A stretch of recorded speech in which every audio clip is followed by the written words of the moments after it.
녹화하는 걸 깜빡 까먹어서, 다시 녹화를 했습니다. 자, 이렇게 되면, 이런 응답 메시지를 이렇게 받았죠. 그래서 이 부분에 대한 코드를 일단 보도록 하겠습니다. 기본적으로 이런 HTTP 서버가 있고요. 뭐 여기다가 디자인 타임에다 떨궈도 되는데, 일단은 저는 이렇게 동적으로 생성하도록 했습니다. 그리고, 그, 어디에서나 들어오는 것을 다 받을 수 있게 IP는 0.0.0으로 하고, UI에 있었던 그 8080을 받아서 시작을 하도록 이렇게 했고요. 여기 가장 중요한 요 부분, 트리거 커맨드 게이트라고 하는 부분들에 대해서 우리가 처리를 해줘야 되는 이런 작업들을 매 경우마다 다 이렇게 해 나가는 걸 보실 수 있을 겁니다. 우리가 지금 하나, 둘, 세 개 만들었죠. 이 세 개에 대해서 한번 보도록 하겠습니다. 두 번을 하면 두 번째가 걸릴 것이고, 세 번째 거를 콜하면 세 번째가 이렇게 걸리게 됩니다. 그런데 뭐 이렇게 몇 개 안 되는 거는 이렇게 만들어도 무방합니다. 뭐 서비스가 한 10개 이내다. 그러면은 뭐 복잡한 거 하지 않더라도 쉽게 이렇게 확장을 하면 되는데 좀 규모가 커지는 서비스를 만들어야 된다고 가정을 해보면 이런 서비스에 대해서 이 분기 따는 게 수백, 어떨 때는 뭐 수천 개까지도 따야 되는 경우들이 생기는 거죠. 이건 아주 굉장히 깝깝한 노릇이 됩니다. 그래서 이런 부분들 때문에 우리가 이런 HTTP 서버나 이런 컴포넌트가 있음에도 불구하고 프레임워크를 써야 되는 이유가 여기에서 발생을 하는 거죠. 이거 이외에도 어떤 경우에는 뭐 제이슨을 응답할 수도 있고 어떤 경우에는 HTML의 텍스트를 리턴하는 경우도 있고 뭐 그런 응답해주는 내용물도 다 다를 거고요. 또 뭐 그런 형태를 갖게 되겠죠. 그래서 이 부분들을 개념적인 이제 그림으로 살펴보면 역할로 이제 나눠 보면 HTTP 접속을 받아서 클라이언트가 뭘 원하는지 요청을 받아들이는 HTTP 서버가 이렇게 있고요. 그다음에 보통 우리가 라우터라고 불리는 사용자의 URI, 여기 있는 이 URI 정보에 따라서 뭐를 실행할 건지에 대한 이 코드 블록을 수행해주는 이 라우터를 만들고 각각 여기에다가 등록을 하게 되는 겁니다. 이 부분을 우리는 핸들러라고 합니다. 핸들러라고 하는데 이 핸들러는 크게 몇 가지의 원칙이 있죠. 첫 번째 HTTP 아까 메소드가 자주 사용하는 게 네 가지가 있다고 말씀을 드렸는데요. get 그리고 post, put, delete 이렇게 네 개가 있다고 말씀드렸죠. 그래서 이 핸들러는 어떤 놈에 반응할 것이냐, get이냐, post냐, put이냐, delete냐 해당하는 어떤 거에 대응할 건지에 대한 놈이 있고 실제로 프로시저 형태로 만들어져 있는 어떤 실제로 이런 걸 맞들였을 때 처리해주는 요 부분, 요 부분에 대한 게 있으면 되겠죠. 그래서 이런 코드들을 쭉 라우터라고 것들에 이제 만들어 넣는 겁니다.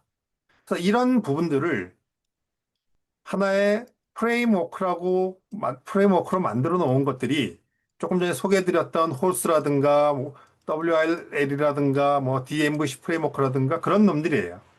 다 기본적으로는 이 인디를 다 바닥에 깔고는 있지만 사용자들이 이렇게 수동으로 작업해야 될 영역들을 그냥 좀 더 간편하게 이렇게 만들어 놓은 것들이 바로 이 프레임워크라고 하는 놈들이 되겠습니다.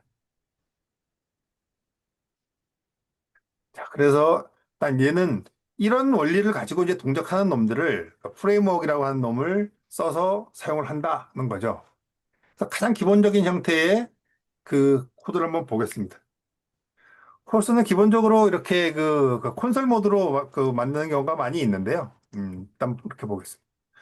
자, 아까는 대단히 뭐 이렇게 복잡했던 이런 절차들이 이렇게 있었는데, 그죠? 여기서 보면은 이렇게 뭐 바인딩 하는 것도 넣어주고, 이벤트 핸들 트리거도 달아주고, 실제로 여기서 어떻게 분개할 건지 이런 코드들을 우리가 코드로 이렇게 다 이렇게 작업을 했다면, 이 호스라고 하는 놈을 사용을 해서 만들게 되면 이 라우터라는 놈을 쓰게 됩니다. 그래서 이 호스라고 하는 이 놈의 get이라고 하는 핸들러 부분에 헬로우라고 하는 놈을 이 들어오면 요런 거를 응답을 해라 라고 하는 거죠. 실제 요 부분에 해당하는 코드가 되겠습니다.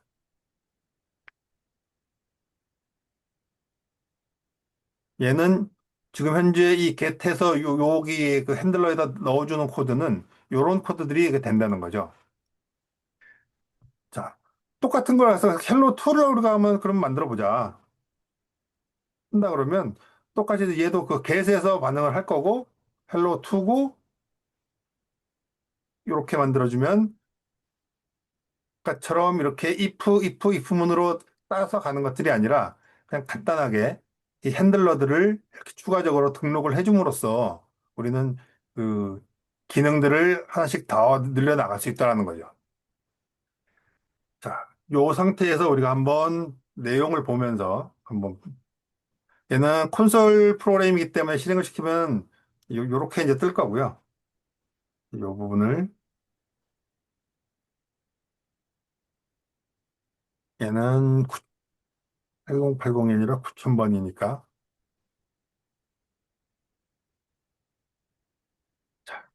여기도 보면 똑같은 방법으로 이렇게 나가게 됩니다. 그죠?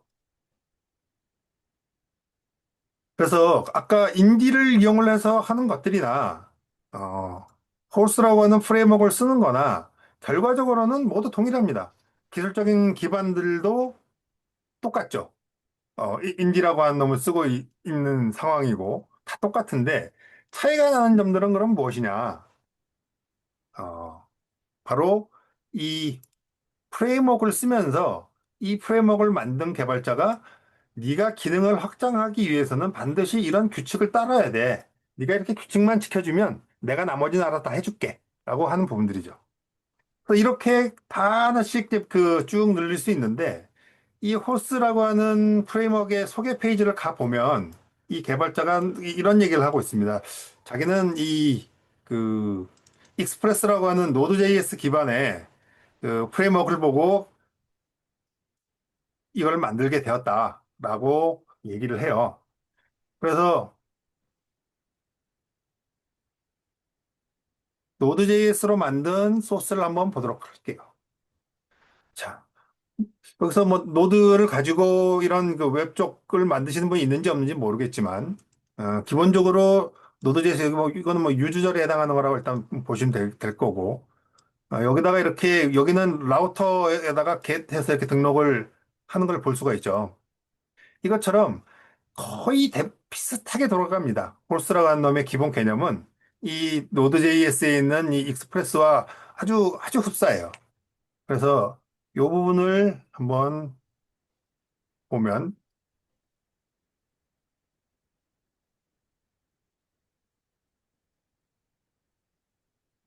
여러분, 노드.js가 깔려 있다라고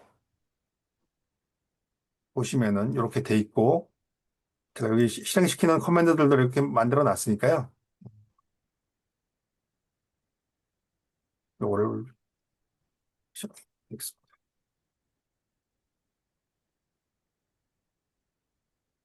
자, 일단 깔고,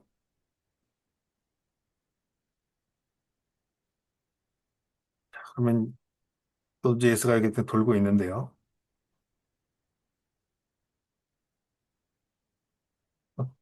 똑같죠, 그죠? 그래서 기본적으로 이 홀스에 관련되는 뭐 문서나 이런 자료들은 되게 부족한데 기본 개념을 익히려고 그러면 이 노드.js에 있는 이 익스프레스에 관련되는 코드들 소스들을 갖다가 그 문서를 읽어 보시면 홀스와 똑같아서 대단히 쉽게 이해를 할 수 있다는 그런 장점도 일부 좀 가지고 있습니다. 자, 이게 이제 가장 이제 기본적인 이 홀스를 이용한 가장 기본적인 서버를 만드는 거고요. 이제 요 부분들을 구체적으로 하나씩 들어가 보도록 하겠습니다. 보통 우리가 이 객체를 사용을 한다고 하면은, 그죠?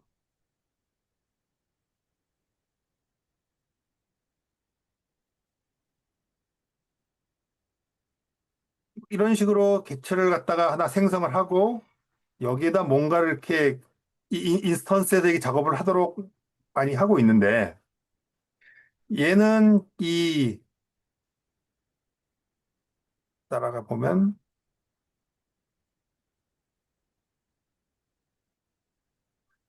예를 보면 전부 여기 구현되어 있는 내부적인 변수라던가 프로퍼티라던가 메소드들이 다 이 클래스라고 하는 놈을 붙여서 그 스태틱한 형태로 만들고 있는 것을 보실 수 있을 겁니다. 그래서 이런 그 클래스가 붙게 되면 델파이에서 이렇게 어떤 특정한 내가 이 그 클래스에 접근을 할 때 그놈의 인스턴스를 만들지 않더라도 어, 스태틱으로 천원이 되어 있기 때문에 바로 접근이 가능하도록 되어 있습니다. 그래서 얘가 이렇게 만들어주는 이유는 우리가 이렇게 그쭉 여기다가 이렇게 그 핸들러들을 쭉 라우터에 이제 등록하게 되는데 이 한 유닛 안에 수백 수천 개의 이 핸들러들을 다 넣을 수는 없기 때문이죠. 그래서 핸들러들을 각각 분할을 해서 다른 쪽에다가 이제 넣어주는 거죠. 지금은 여기 보면 그 이렇게 두 개밖에 없는데 좀 더 이제 핸들러가 점점 많아져서 뭐 몇십 개, 몇백 개가 된다 그러면 이거를 좀 분할을 해야 되는 경우들이 생기게 될 겁니다. 또 아니면 또 업무 단위별로. 그래서 이런 경우에 유닛을 하나 이렇게 만들고요.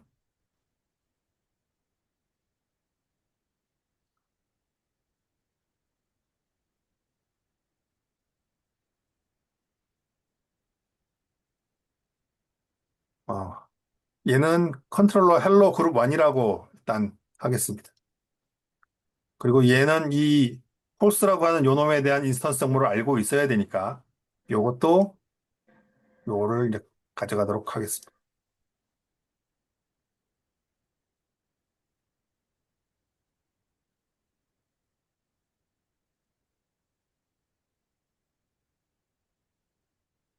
그리고 요놈을 떼다가 얘를 다른 유닛으로 이사를 보내겠습니다.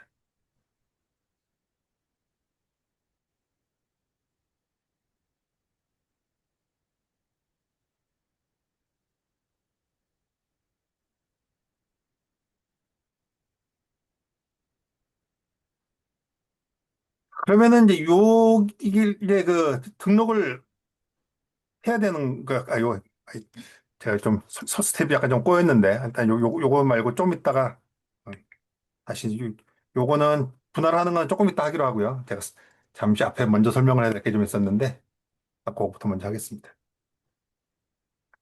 하여튼 그래서 이렇게 그 라우터들을 이렇게 만들게 되는 것들이고, 이 라우터에는 기본적으로 리퀘스트하고 리스폰스라고 하는 두 개의 파라메타, 그리고 세 번째는 넥스트라고 하는 이 tprog 타입의 그 애너니머스 펑션에 해당하는 이런 파라메타가 넘어오게 됩니다. 즉, 세 개가 넘어오는데 어떠한 핸들러에도 모두 동일하게 다 세 개가 넘어옵니다.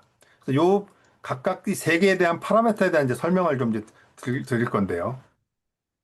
아까 그 인디 기본으로 해서 봤을 때 여기에 보면 그 리퀘스트 인포가 있고 리스폰스 그가 있었죠. 마치 얘들을 좀 더 확장을 한 개념들인데 이 REQ에는 클라이언트가 서버로 요청한 것들에 대한 모든 정보들이 들어 있고요.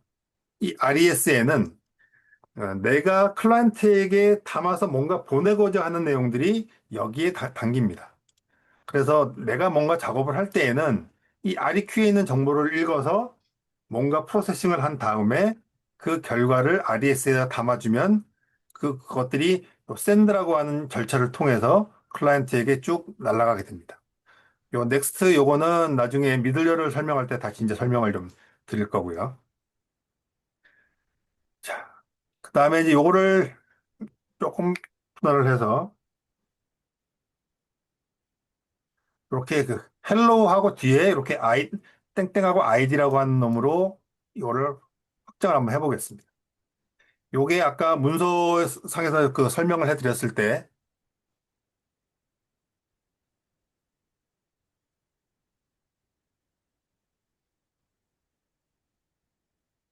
요 부분에 해당하는 경우를 말하는 거죠.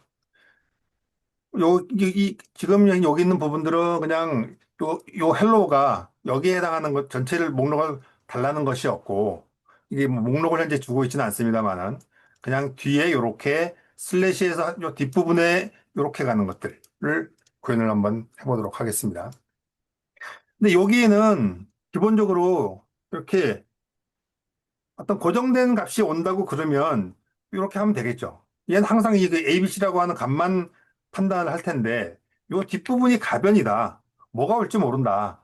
할 때 사용하는 방법이 이렇게 앞에 땡땡을 붙여주는 방법입니다. 그러면은 뭔지 모를 테니까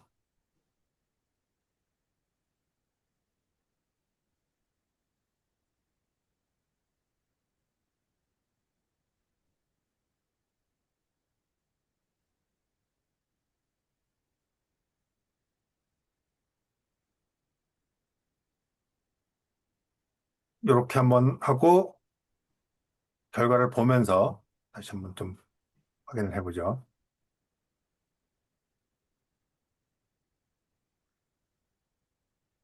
한 번을 하고 뒤에 부분에 여기 있는 이 그 URI가 이렇게 단순한 한 개였을 때에는 기본적으로 얘와 매치가 되니까 얘가 이제 돌았습니다. 그런데 이 뒷부분에 이렇게 오거나 그리고 얘는 가변이니까 뭐 이름을 주거나 뭐 이건 지금 유태플이 제대로 안 돼서 일단 깨진 것 같은데요. 이렇게 그 문자일이 오거나 또 숫자가 오거나 뭔가 이렇게 가변적인 내용을 이렇게 받아서 처리할 때 보면은 이렇게 땡땡하고 아이디로 이렇게 표현이 되게 됩니다. 그래서 이렇게 들어오게 되면은 이런 사용자가 던진 이 URI 정보들을 그 정규식으로 파싱을 해서 얘가 이제 매핑을 해주니까 훨씬 이 우리가 이 핸들러들을 붙이는 방법들이 쉬워졌죠. 만약에 이렇게 그 프레임워크 쓰지 않고 여기 우리가 여기에다가 하려고 그러면 이거 아주 머리 아픕니다. 그죠? 헬로우인데 여기에서 여기서 또 뭔가를 해야 되겠죠. 근데 그런 번거로움들을 일단 홀스라고 하는 놈을 쓰면 없어지게 된다.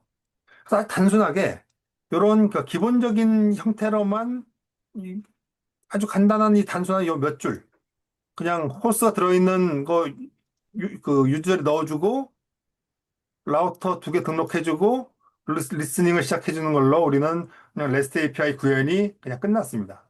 아주 심플하죠. 어, 홀스를 이용해서 구현할 수 있는 가장 핵심은 이 내용입니다. 요게 다라고 보셔도 돼요. 그냥 우리가 API를 만드는 것들에 대해서는. 물론 이제 여기에 사용자들에 대한 인증 문제, 뭐 기타 뭐 서로 다른 어떤 데이터 포맷을 던져주는 문제, 이런 DB랑 연동하는 문제, 이런 부분들은 그 별개의 문제긴 하겠으나 어쨌든 기본적으로 REST API를 구축하는 거는 이걸로 다다라고 말씀을 드릴 수가 있겠습니다. 자, 그러면 이제 그 우리가 이제 URI 요 부분에 이렇게 그 라우터라고 하는 개념을 하나 배웠고, 그 다음에는 미들웨어라고 하는 개념에 대해서 조금 이제 알아볼 건데요.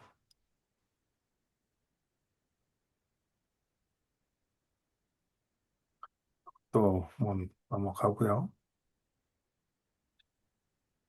이제 미들웨어라고 하는 부분들이 있는데, 이 미들웨어는 클라이언트하고 서버의 어떤 그 사이들에서 뭔가가 이루어지는 거를 합니다.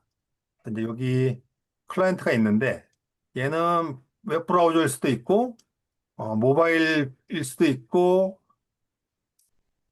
뭐 데스크탑용 이런 애플리케이션일 수도 있겠고요. 이런 클라이언트가 서버에 이렇게 딱 이제 레스트 서버에 이렇게 붙었을 때 어떤 요청이 들어오면은 이 라우터에 등록되어 있는 놈이 이렇게 있다고 말씀을 드렸고, 그래서 여기 요청한 놈들 중에서 뭐 유저라고 한다 그러면 이 유저에 해당하는 놈을 이 라우터에 찾아가지고 걔를 실행시켜 주는 건데, 그 사이 요 부분에 존재하는 코드들이에요. 그래서 여기 있는 놈들을 미들웨어라고 그럽니다. 이 미들웨어는 요 렛서버가 통신단에서 딱 들어와서 이 라우터로 넘겨주기 전에 여기에서 뭔가를 하는 놈들을 미들웨어라고 통칭해서 부르게 됩니다. 자, 그러면은 이 그 홀스가 제공하는 미들웨어는 어떤 놈들이 있는지 한번 좀 살펴보죠. 기본적으로 뭐 제이슨 관련되는 미들웨어도 제공을 하고요.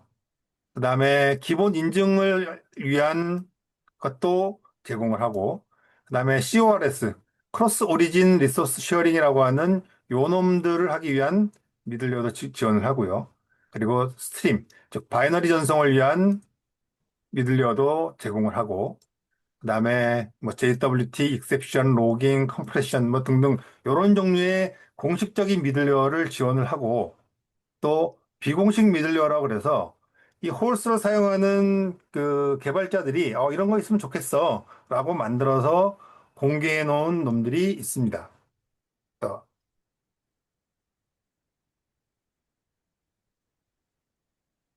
또 GitHub의 페이지에 가 보시면 이렇게 기본적으로 공식적으로 제공하는 오피셜 미들웨어들과 함께 아래쪽에는 서드 파티 미들웨어라고 그래서 아주 뭐 다양한 종류의 이런 것들을 제공을 합니다. 뭐 정적인 파일을 제공해 주는 것들도 있고 XML 해주는 것도 있고 뭐 베어로에 관련된 것들 뭐 또 뭐가 있을까요? 뭐 쿼리 관련된 거 파일 업로드하는 것 부분들 그리고 그 웹소켓 해주는 부분들 스웨거에 관련해 주는 거 등등 아주 많은 종류의 이 미들웨어들을 제공을 하고 있습니다. 그래서 우리가 필요하면 이 중에서 하나씩 갖다 쓰면 되는 거죠. 그래서 요 중에서 이제 우리가 이 그 미들웨어들 중에서 일단 아까 전에 우리가 만든 서비스를 보게 되면 이렇게 제이슨을 이런 형태로 그냥 문자로 이렇게 해서 만들었는데 이거는 굉장히 뭐 그 그냥 좀 간단한 샘플이니까 이렇게 만들 수 있었지 실제로 우리가 제이슨을 제대로 이렇게 활용하기 위해서는 이런 방법으로는 안 될 겁니다. 그죠? 그래서 이런 부분들에 클라이언트가 서버로 올라오는 것들에 대한 부분과 그러니까 여기 보면은 이제 클라이언트 미들, 렛서버 미들웨어 그리고 여기 라우터에서 어떤 펑션이 있는데 이 제이슨 미들웨어를 사용하게 되면 클라이언트가 요청한 어떤 이 제이슨 내용을 미들웨어가 받아서 파싱을 자동으로 이렇게 해주고 얘가 제이슨을 보내면 얘를 시리얼라이즈해서 얘한테 던져주고 이런 역할을 해주는 미들웨어가 되겠습니다.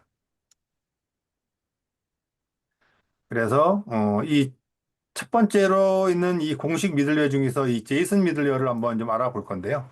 그 부분은 미들웨어 01번에 제가 샘플을 일단 만들어 놨습니다.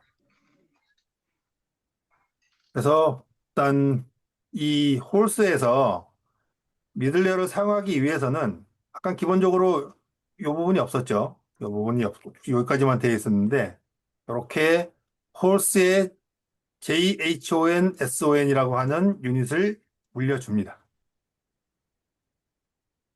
그래서 요 물려준 요게 이제 그 제이슨을 처리해주는 미들웨어의 유닛들인데요. 그걸 미들웨어를 이제 등록을 하는 절차가 있는데 일단 T 홀스라고 하는 놈에 유즈해서 이렇게 요거를 써주게 되면 우리가 이 라우터에서 도는 놈 그리고 클라이언트 있는 그 사이에서 얘가 뭔가 작업을 해주는 거죠. 그래서 아까 전에는 기본적으로 우리가 얘한테 응답을 하기 위해서 어떻게 던졌냐면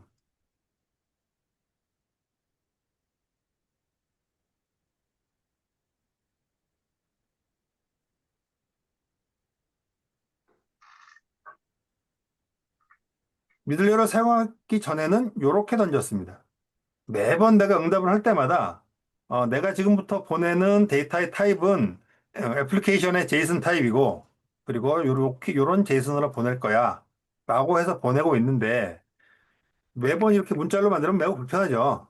그래서 델파이가 기본적으로 제공하는 시스템 제이슨이라고 하는 유닛을 열어주고 우리가 전송하고자 하는 이 제이슨 객체를 만들고 여기에다가 우리가 어떤 값들을 이제 넣으면 지금 여기서 보면 제이슨 객체를 만들고 그리고 요 제이슨에다가 리스폰스의 헬로 월드 지금 여기에 해당되는 내용을 이렇게 넣었죠. 뭐, 딴 거 하나 더 넣어볼까요?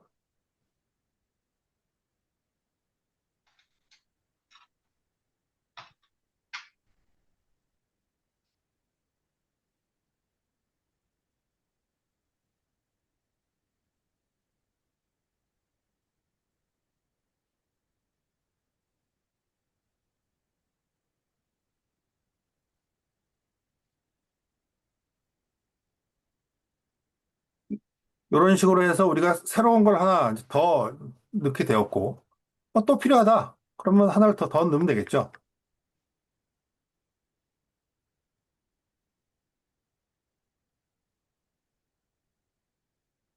이런 식으로 이 제이슨 객체를 만들어서 원하는 만큼 우리가 이 필드들을 만들어서 집어넣은 다음에 보낼 때 나는 지금 제이슨 객체를 쏠 거야 라고 샌드에다가 알려주면 이 미들웨어 여기 우리가 등록해 놓은 요놈의 미들웨어가 요 제이슨 객체를 문자열로 싹 바꿔서 클라이언트에게 탁 던져주게 됩니다. 만약에 이거 안 쓴다고 가정을 해보죠. 그러면 이거 보내려고 상당히 이렇게 그 복잡한 짓들을 해야 될 겁니다. 그죠? 이거 한 다음에 여기에다가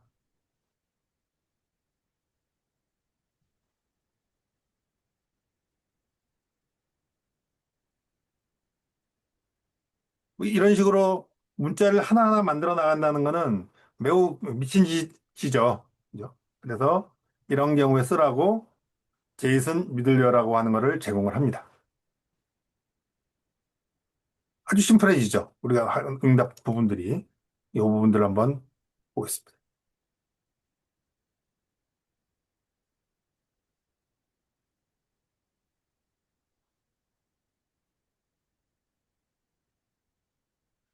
이렇게 요청을 하게 되면, 우리가 별다른 작업들을 하지 않았음에도 불구하고 여기에서 해줬던 이런 내용들이 제이슨으로 시리얼라이즈가 잘 돼서 클라이언트에게 전달이 되는 것들을 보실 수 있을 겁니다. 그래서 이 제이슨 미들레어는 클라이언트의 요청을 받아오는 부분도 처리를 하고 근데 얘는 포스트로 전송하는 것만 되기 때문에 브라우저랑 연동하기 힘들어서 나중에 DB랑 연동한 부분에서 다시 이제 보여드릴 건데요. 어쨌든 이 미들웨어, 제이슨 미들웨어를 사용하게 되면 이렇게 우리가 그 이벤트 핸들러에다 뭔가 집어넣을 때 아주 간단하게 기능을 확장할 수 있는 방법을 제공을 한다라는 것입니다. 이게 이제 그래서 어차피 아까 설명드리기를 REST API라고 REST라고 하는 놈이 HTTP 프로토콜 위에서 제이슨 형태의 데이터를 주고받는 것이기 때문에 아주 필수적으로 필요한 그런 미들웨어라고 할 수 있을 겁니다. 그래서 얘는 거의 반드시 사용해야 되는 그런 놈이다.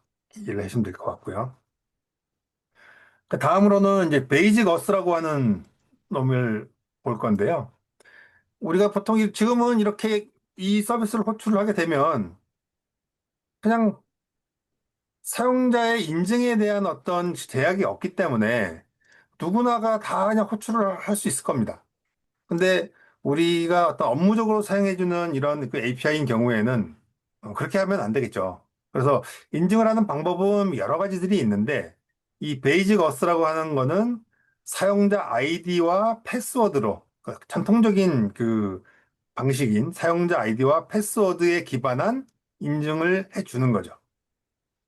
그래서 이 그 베이직 어스를 하게 되면 클라이언트에서 서버로 요청을 할 때 헤더에다가 이렇게 정보를 담아서 보냅니다. 그래서 유저네임하고 패스워드를 달아서 보내는데 실제로 이 부분을 그 베이스 64로 인코딩을 해서 이렇게 담아서 요거를 헤더에 담아서 보내는 거죠. 그래서 헤더는 어떤 형식으로 보내느냐? 이런 형태로 보내게 됩니다. 그러면 서버는 얘를 딱 읽어보고, 아, 얘는 인증을 베이직 어스로 하는구나. 그러면 여기 들어온 요 내용을 디코딩을 해보면 그 유저 네임과 패스워드를 우리가 얻을 수 있고, 그래서 여기서 얻어내온 유저 네임과 패스워드가 DB에서 찾아보거나 아니면 뭐 지정한 놈이 맞다면 그냥 인증을 해주는, 그래서 베이직 어스라고 합니다.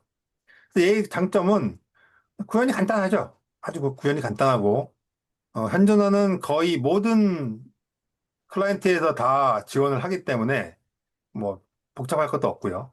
그리고 뭐 서버 세션도 뭐 관리 안 해도 되고, 그런 이런 장점들을 가지고 있고, 단점이라고 한다 그러면 너무 쉬워서 해석하기 쉽다는 거죠. 그래서 이걸 가로채보면 어차피 표준적인 베이직 숫자 인코딩이니까 풀어보면 유저네임하고 패스워드가 나와서 이 완벽한 보안이라고 하기에는 상당히 좀 그 쉽게 깨질 수 있다라는 그런 단점은 가지고 있습니다. 그래서 이제 미들웨어 두 번을, 2번을 보시면 이 부분을 이제 구현을 한번 좀 해봤는데요. 여기에서는 이제 미들웨어를 이제 두 개를 쓸 겁니다. 아까 전에 썼던 제이슨 미들웨어를 쓸 거고, 여기 보면은 홀스의 베이직 이렇게 그 인증을 해주는 미들웨어가 이렇게 두 개가 있어서 이렇게 요 주자리 두 개를 물려주면 일단 되고요. 미들웨어를 제이슨은 이렇게 하나 등록을 하고, 그 다음에 베이직 어스를 하기 위한 함수를 이런 식으로 달아줍니다.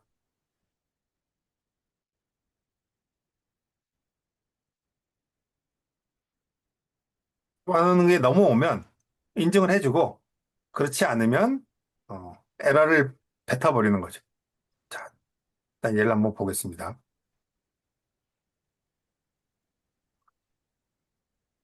얘도 헬로우를 호출하게 돼 있으니까 얘를 이렇게 호출을 하게 되면 기본적으로 이렇게 어, 인증을 하라고 하는 이런 다이얼로그가 뜨게 됩니다.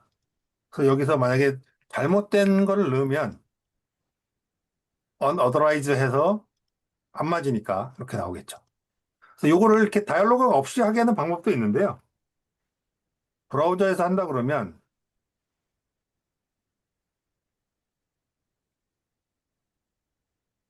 이렇게 앞에 http 땡땡 슬래시 슬래시 하고 서버 주소 앞단에다가 이렇게 유저 아이디 땡땡 패스워드 골뱅이 이렇게 넣어주게 되면 얘는 저런 그 튀어나온 정보 없이 바로 호출을 할 수 있습니다. 요거는 우리가 호출을 할 때 기본적으로 인증에 필요한 정보를 담아서 보냈더니 바로 이렇게 응답이 돌아오게 되었죠. 이 부분을 다시 좀 보겠습니다.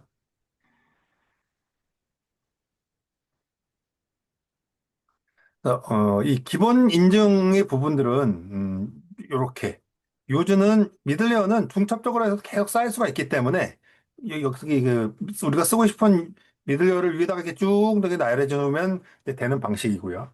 그래서 유즈해서 이렇게 홀스 베이직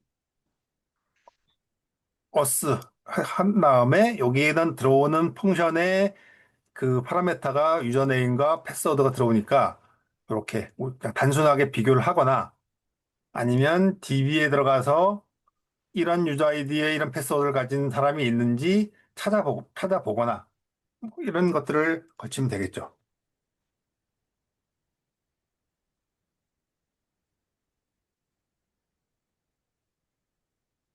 뭐이 데이터베이스를 뒤지거나 뭐 레디스에서 갖고 오거나 기타 등등 이렇게 하시면 되겠습니다. 나머지 부분은 뭐 다 똑같으니까 달라진 게 뭐 전혀 없죠. 그래서 이 우리가 첫 번째 미들웨어에서는 한 개만 썼었고 두 번째 미들웨어는 이렇게 기본 인증을 처리하는 것들을 넣었는데 이렇게 미들웨어들은 추가적으로 중첩해서 계속해서 갈 수 있다라는 점입니다. 자, 그 다음 미들웨어를 또 한번 보도록 하겠습니다.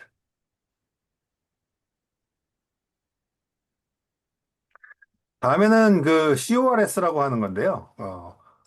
보통 뭐 크로스 오리진 리소스 쉐어링이라고 하는데 우리가 이런 그 브라우저를 열어서 이렇게 보게 되면 얘 소스를 한번 보면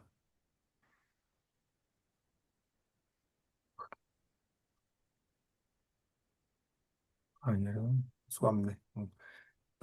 우리가 이렇게 눈으로 보이는 거는 이렇게 이 구글닷컴에서 가지고 오지만 실제로 여러 놈들이 가지고 있는 얘들이 위치하고 있는 정보들이 다 다릅니다. 어떤 거는 CDN에서 끌어오는 놈들도 있고, 뭐 어떤 거는 또 다른 웹사이트에 있는 거를 가져와서 보여주기도 하고, 그렇게 된다는 거죠. 그래서 이런 그 CORS에 대한 부분을 정리를 해주지 않으면, 이거는 브라우저 같은 놈들이 호출을 할 때, 내가 호출한 이 URL, 즉, 로컬 호스트의 포트 9000번이 아닌 놈들에서는 데이터를 못 가져오게 되는 거죠. 그래서 이 CORS 같은 경우는 이런 그 API만 이용하는 것들이 아니라 이렇게 그 HTML 페이지 같은 거를 보여주면서 작업을 할 때 내가 제공하지 않는 어떤 다른 리소스들도 이 브라우저가 보여줄 수 있도록 역할을 하게 해주는 겁니다. 그래서 얘는 뭐 딱히 뭐 다른 걸 할 만한 건 없고요. 그냥 그냥 단순하게 API만 호출해서 데이터만 가져오는 게 아니라 HTML 페이지를 서빙을 해야 된다고 가정을 해보면 이렇게 CORS라고 하는 미들웨어를 사용을 해서 이런 형태로 미들웨어를 등록을 할 때 값들을 세팅을 해줘야만 해당 브라우저가 원활하게 이제 동작을 하게 될 겁니다. 그래서 CORS는 약간 그런 거다라고 이해를 하시면 될 거고요.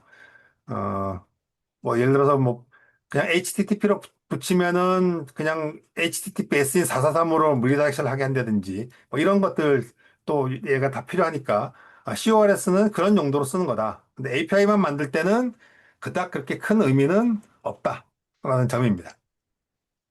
다음에는 이제 그 스트림 미들웨어를 좀 살펴볼 건데요. 이 스트림 미들웨어는 지금까지 본 놈들은 우리가 이제 제이슨을 가지고 데이터를 주고받았는데 바이너리 파일 같은 것들을 보내는 경우들도 많이 있죠. 예를 들어서 이미지를 보내준다든지 아니면 서버상에 있는 뭐 PDF 문서 같은 것들을 보내준다든지 뭐 이렇게 해서 실제로 이런 그 제이슨 객체의 타입이 아닌 그런 바이너리들을 우리가 전송을 해야 될 필요가 있을 때 우리가 이 미들웨어를 쓰게 됩니다. 자, 한번 보도록 할게요. 똑같이 얘도 미들웨어를 쓰기 위해서는 홀스의 옥테스트림이라고 하는 이 공식 미들웨어에 있는 이 유닛을 물려주면 되고요. 그 다음에 이렇게 단순하게 홀스에 유즈해서 옥테스트림 펑션을 불러주면 됩니다. 얘를 살펴보면 뭐 이렇게 생겼어요. 이렇게 생긴 놈을 단순하게 이제 등록만 해주면 되는 거죠. 그래서 얘를 하게 되면 자, 여기 보면 이제 제가 이 라우터에 핸들러를 두 개를 만들어 놨는데, 첫 번째는 스트림이라고 하는 놈 하나 하고, 그 다음에 다운로드하고, 뒤에 이 파일 네임하고, 이렇게 두 개를 하는 거를 만들어 봤습니다. 스트림 같은 경우에 얘를 요청을 하면, 그냥 지정된, 내가 항상 고정되어 있는 어떤 파일들을 그냥 보내주면 되는 거죠. 그래서 얘를 보낼 때, 이렇게 스트림을 하나 생성을 하고, 뭐 파일 스트리머겠죠, 여기에서는. 그래서 얘를 쭉 이렇게 한 다음에 얘를 샌드해서 이렇게 스트림으로 보내주게 되면 요 미들웨어에서 이 파일이 사이즈가 작을 수도 있고 클 수도 있으니까 큰 것들을 한 번에 다 담아서 보내려고 하면은 매우 큰 이 오버헤드가 걸리게 될 겁니다. 메모리도 어마어마하게 많이 먹을 거고요. 만약에 뭐 1테라쯤 되는 놈을 달라고 요청을 했다. 그러면은 실제로 이 파일 스트림에서 로드하다가 아마 삑사리가 나서 확 죽어버리겠죠. 메모리가 모자란다고.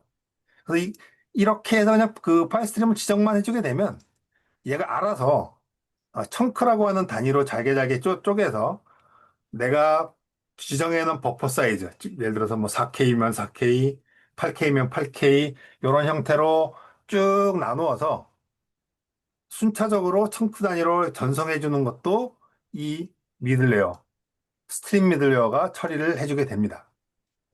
그래서 첫 번째 핸들러인 요 스트림을 보게 되면 얘는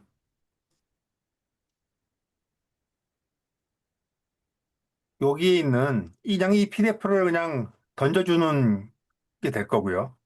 두 번째 그 핸들러를 보면 다운로드인데 뒷부분에 여기 요 땡땡이 붙는 걸 붙이게 되면 이 부분은 가변이라고 말씀드렸죠. 그래서 얘는 무조건 고정적으로 홀스점 PDF를 갖다 보내지만 이 get 해서 뒤에 이렇게 가변 요걸 붙여주게 되면 얘는 사, 그 사용자가 요청한 놈을 달아서 보내줄 수 있게 되는 겁니다.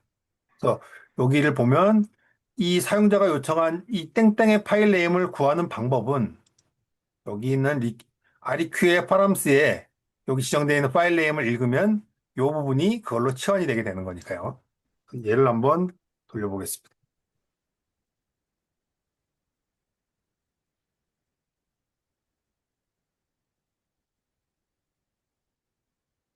자, 우리가 스트림을 쓸 거니까 여기 스트림이라고 하는 걸 부르게 되면 그냥 무조건 얘는 지금 지정된 걸 갖다가 해서 그냥 이름도 그냥 stream.pdf로 그냥 저장을 해버렸네요.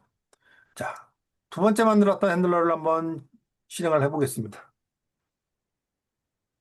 하고, 여기 가변이니까 내가 다운로드 받고 싶은 파일을 던져주면 됩니다. 뭐가 있냐면요. htmx.pdf라고 하는 놈이 있네요. 여기다가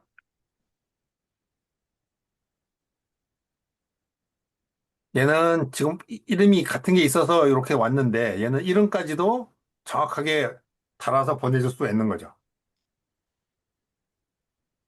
이제 동작하는 걸 봤으니까 다시 보면 아까 우리가 이 그 핸들을 붙일 때 get에는 이렇게 그냥 이거 하나만 붙이는 경우 그리고 파라메타로 사용할 수 있도록 이렇게 가변으로 붙이는 경우 두 개가 있다고 말씀드렸는데 이렇게 사용을 하시면 되고 이 가변인 경우에는 여기에 있는 REQ에 있는 파람스를 읽게 되면 실제로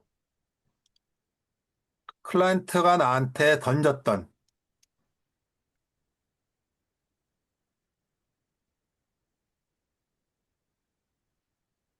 요 값을 우리는 얻을 수 있게 되는 거죠. 그래서 내 서버에 있는 놈에서 그를 풀패스를 만든 다음에 던져주면 됩니다. 근데 그럼 없는 경우에는 어떻게 할 거냐? 파일이 이름을 잘못 요청하는 경우도 있을 수 있겠죠.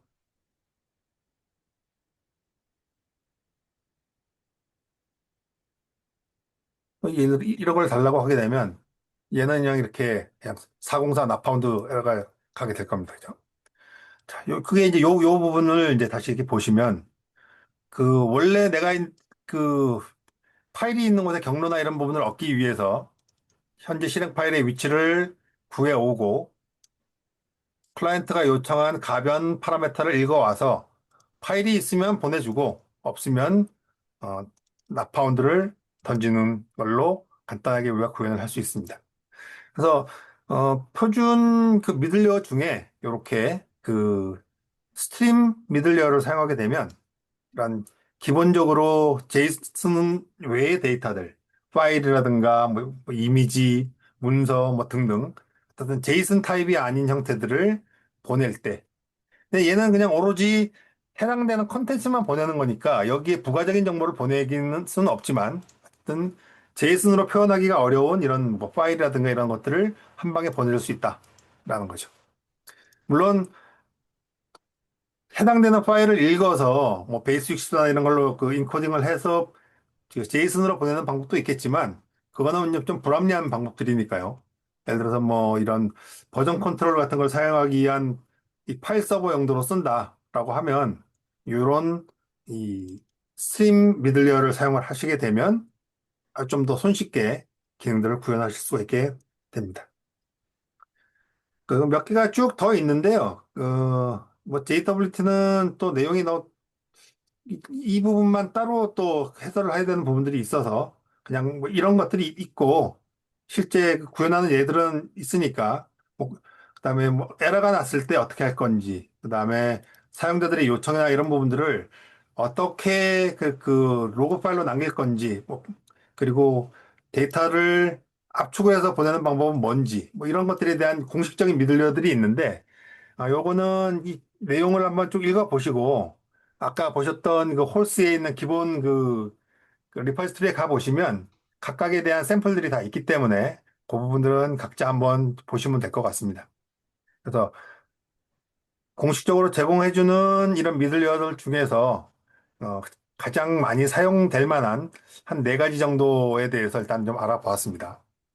그래서 여기서 다시 한번 그 복습을 한번 해보자면 미들웨어라고 하는 놈은 클라이언트하고 렛 서버 이렇게 통신을 담당하는 놈하고 실제 뭔가 처리해주는 핸들러하고 요 사이 구간에서 얘가 올라온 부분들을 이- 처리해주거나 이놈이 응답하는 내용을 받아서 뭔가 처리를 해주거나 하는 역할을 하는 것들이 요 들어가는 미들웨어라고 하는 놈들이고요. 이 미들웨어는 중첩해서 여러 개가 사용 가능하다라는 점을 이해를 하시면 되겠습니다. 그래서 이 델파이 외에 그 뭐 노드.js라든지 뭐 패스트 API라든지 이런 놈들을 이용을 해서 우리가 REST 서버를 디자인하다 보면 굉장히 많은 종류의 이런 그 미들웨어들이 있어서 개발을 좀 더 손쉽게 할 수 있도록 해주고 있는데 델파이에서도 걔들만큼 많지는 않지만 그래도 가장 기본적으로 쓸만한 이런 미들웨어들은 제공을 한다. 그리고 확장을 하는 것 역시 그렇게 어려운 문제가 아니기 때문에 어, 필요에 따라서 미들웨어를 내가 만들어서 쓰면 된다라는 점입니다. 그래서 이제 미들웨어 부분들까지 이제 이렇게 살펴봤고요. 이제는 정말 이 REST API를 구현하기 위한 이제 이 표준적인 그 DB와 연동이 되어서 CRUD를 하는 절차에 대해서 좀 알아볼 건데요. 일단 요 부분들에 대해서는 일단 DB상에 제가 이런 정보들을 만들어 놨습니다. 그래서 여기에 보시면 레스서버 SRC에 데이터베이스라고 하는 놈이 있고요. 그 여기를 보시면은 그 기본 소스가 들어있는데 데이터베이스와 연동하기 위해서 기본적으로 제가 어, 이런 데이터베이스 풀링을 이용을 할 거고요.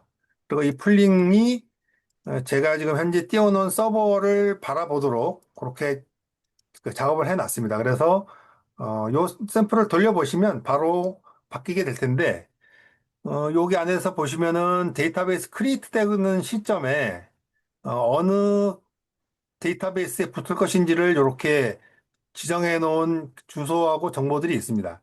그래서 실제로는 여러분들이 사용하시고 있는 DB에다 정보로 이것들을 바꿔주시면 되겠죠. 그래서 저는 일단 마리아DB를 여기다가 이제 띄워놨고, 요런 것들이 준비를 해놨습니다. 그래서 이제 요거는 이제 어떤 내용이 있는지 한번 보도록 하겠습니다.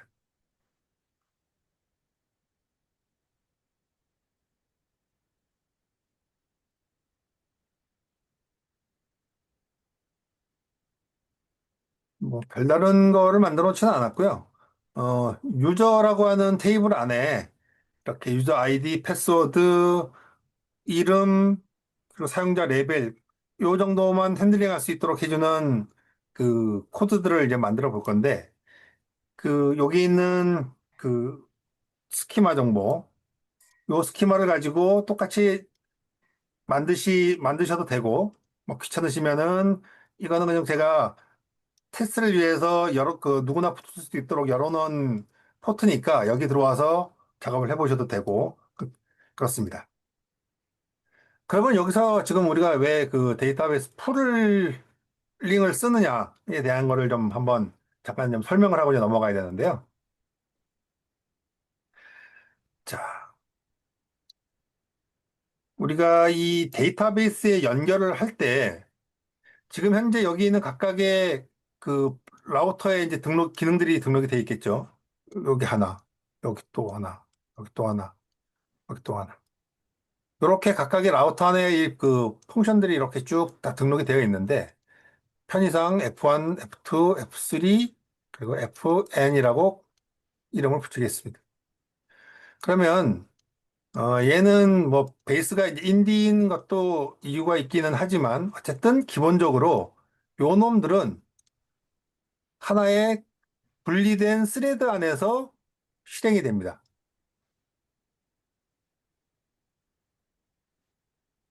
그래서 얘 스레드 하나, 그래서 동시에 사용자들이 우르르 몰려가지고 요청을 빡 때리면 뭐 그 스레드가 총 이렇게 한 4개까지, 4개일 수도 있고 더 갈 수도 있고 몇 개일지는 모르지만 어쨌든 사용자들의 요청은 격리된 스레드 안에서 호출이 되게 됩니다.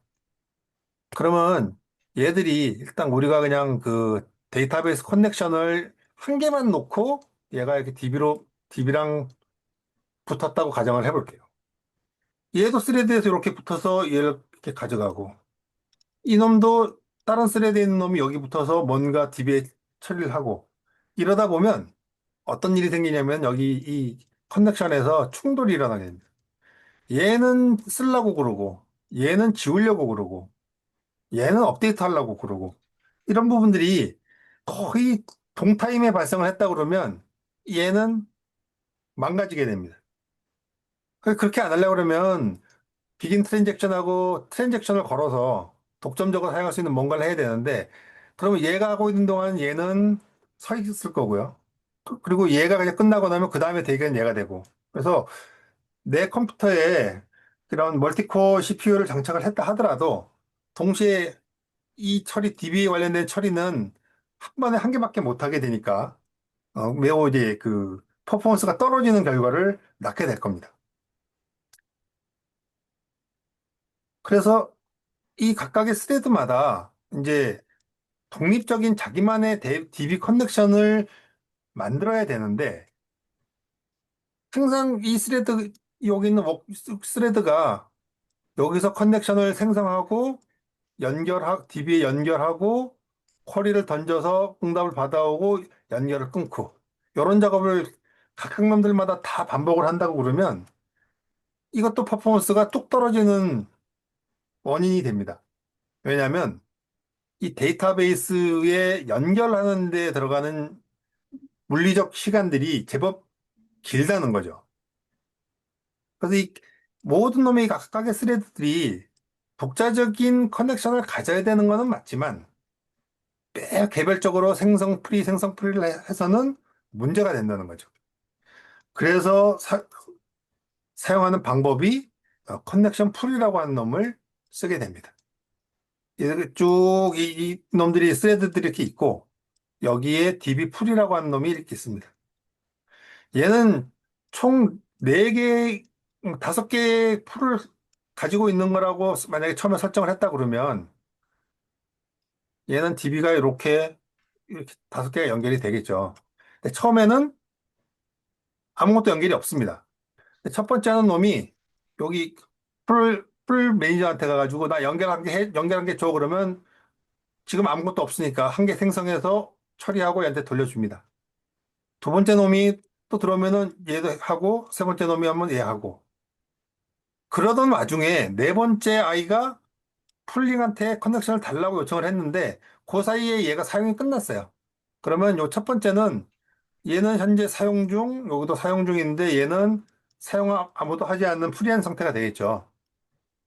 그러면 이 풀링은 다시 커넥션을 만들어서 주는 게 아니라 요 안에서 이미 연결해놨다가 사용되지 않은 요 놈을 이렇게 돌려주게 됩니다.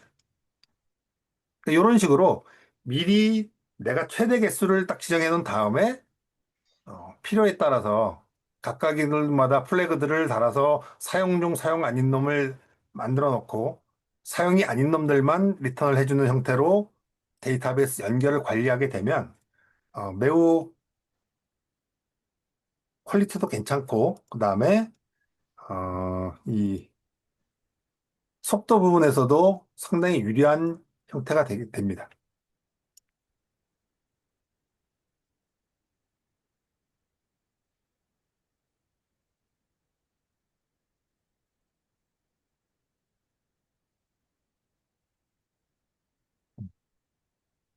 제가 얼마 전에 그 이 샘플을 만들기도 하고, 그래서 진짜로 얼마나 빨라지는지 한번 비교를 한번 좀 해봤는데요. 똑같은 파이어닥을 사용을 했을 때 그냥 반복적으로 붙었다 떨어졌다 하는 이런 작업들을 해보니까 플링을 사용했을 때와 사용하지 않았을 때 이 경우들을 보면 이게 총 한 번으로는 비교가 좀 안 돼서 한 100번 정도씩 처리를 해본 것들인데요. 이걸 해보니까 평균적으로 0.86초 걸리던 것들이 이 풀링을 사용하고 나니까 0.18초 정도로 줄어들더라. 그래서 실제적으로는 단순 계산으로 보면은 약 한 470% 정도의 성능 향상이 있다라는 점이죠. 그래서 뭐 물론 이 여기 말고 뭐 쿼리의 복잡성이라든지 기타 그런 여러 가지 이제 문제들이 있을 건데 가장 기본적으로 DB에 연결했다 끊는 거에서 우리가 절약할 수 있는 시간들만 해도 꽤 많은 부분들이 차지할 수 있다라는 거죠. 그래서 그 부분을 위해서 제가 이렇게 그 DB 풀링에 관련되는 것들을 만들어서 일단 쓰려고 준비를 해놨고요.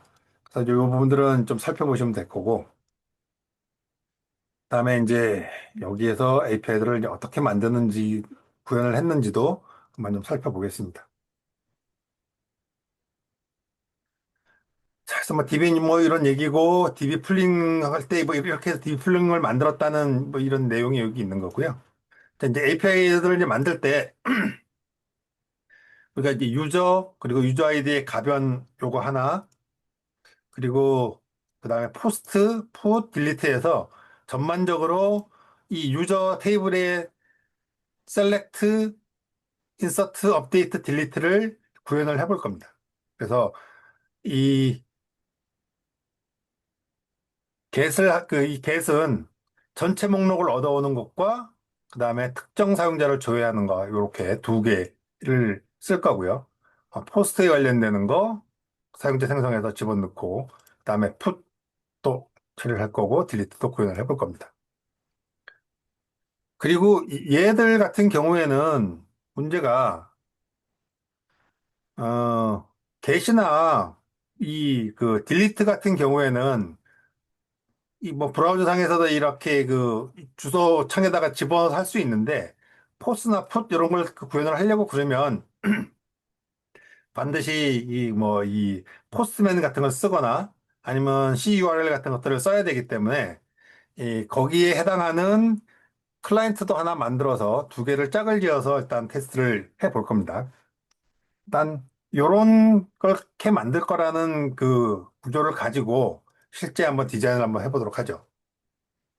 자, 전체 조회해주는 그 get을 구현을 할 건데요. 문서에는 API라고 되어 있는데 그거는 빼고 그냥 그 슬래시 유저로만 되어 있습니다. 이제 이게 들어오면 자, 여기에서 데이터베이스 커넥션 풀에서 커넥션 하나 얻어오고 그 다음에 해당 커넥션에서 쿼리를 생성한 다음에 이렇게 우리가 그 SQL 문장을 줄 거고요. 그래서 그걸 오픈을 하고 그 다음에 이 쿼리를 제이슨으로 변환시켜서 전송을 해주면 요거는 끝납니다. 이제 델파이의 12.3 이하의 버전을 쓰시는 분들은 이게 그 롱스트링이 지원되지 않으니까 이 부분을 뭐 전통적인 방법처럼 더하기 하는 방법을 쓰셔야 되겠죠. 그래서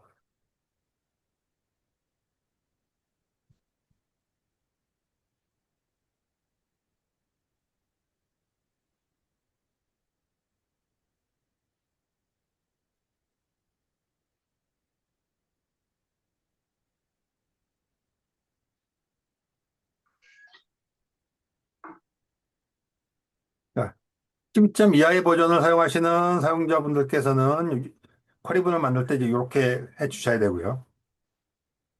제가 12.3에서 가장 그 잘 쓰고 뭐 불편했던 것들 해소된 것들이 바로 이 롱스트링 부분들인데 이렇게 하던 것들 그냥 보통은 이제 저 같으면은 여기에서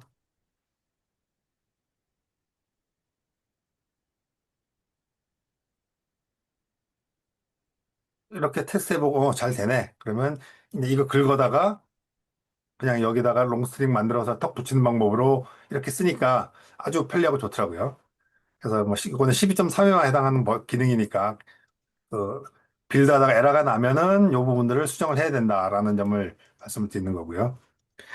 자, 그리고 요걸 하기 위해서 이 쿼리에 보면 투 제이슨이라고 하는 간단한 이 헬퍼를 하나 이제 만들어 놨는데, 헬퍼에 대한 것도 제가 델마당에 강좌를 올린 게 어요. 어, 여기 뭐 보시면은 뭐 이런 내용들에 대한 그 헬퍼를 써서 뭘 하는 방법들, 그리고 헬퍼가 뭔지에 대한 내용들은 델마당에 이게 기본 강좌들이 있으니까 그거를 일단 보시면 되겠고요. 그래서 이 부분들은 원래 이 쿼리 컴포넌트가 가지고 있지 않은 어떤 특정한 메소드들을 상속을 받지 않고 부여해주는 기능을 헬퍼라고 부르는데, 그 부분을 아까 전에 작업해 놨던 그 DB 풀에 일단 만들어 놨으니까요. 그것을 보시면은, 여기는 그냥 아예 그냥 상속받아서 구현을 해놨구나. 그래서 뭐 이렇게 해놓으면 실제 이 데이터셋에 있는 내용을 제이슨으로 말아주는 이제 그런 형태로 일단 구현을 해놨습니다.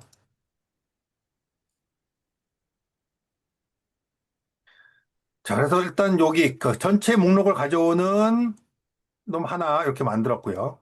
자, 다음에 두 번째. 이 get인데 가변 인자로 처리해주는 방법. 그러니까 얘는 똑같은 그 셀렉트문을 갖고 올 건데 단지 밑에 회화 조건절 아래 그 가변적으로 넘긴 요 인자만 받아오는 거죠. 그래서 받아오는 방법은 아까 말씀드린 것처럼 아리퀴의 파람스 그리고 여기 붙였던 요 이름이 매칭이 되도록 이렇게만 해주면 쿼리문을 작성할 때 회어절에 조건절에 쓸 수 있는 것들을 쓰면 되는 거니까 그냥 이렇게 한 줄이 이제 날아갈 거고요. 그다음에 이제 그 데이터를 삭제해 주는 코드. 데이터를 삭제해 주는 거는 그 HTTP 메소드 동사 중에 딜리트를 쓸 거니까 딜리트 그 핸들러에다가 붙이는데 여기도 유저라고 하는 것 뒤에 누구를 지울 것인지 그래서 아이디를 이렇게 가변 파라미터로 받아서 이런 쿼리문을 돌려주면 처리가 되겠죠.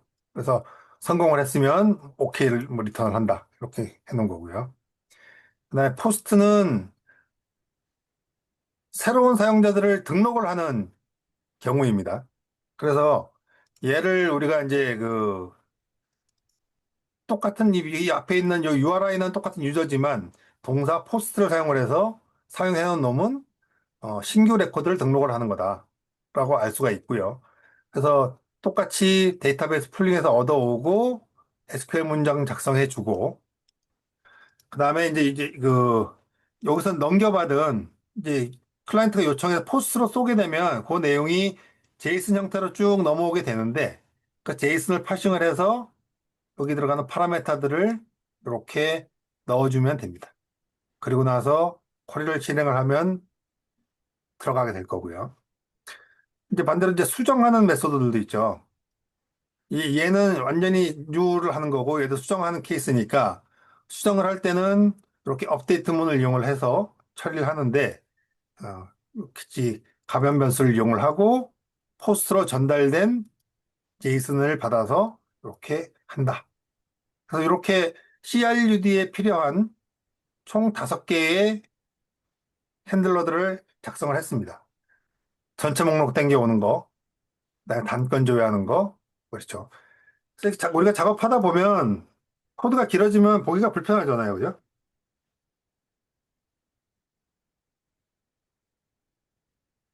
그래서 그런 경우에는 이렇게 그 리전이라고 하는 그 키워드를 가지고 코드를 단위로 이렇게 묶어주시면 됩니다. 그래서 이렇게 묶어주시면 이렇게 접어놓을 수가 있습니다. 이것도 한 번 더 묶어볼까요?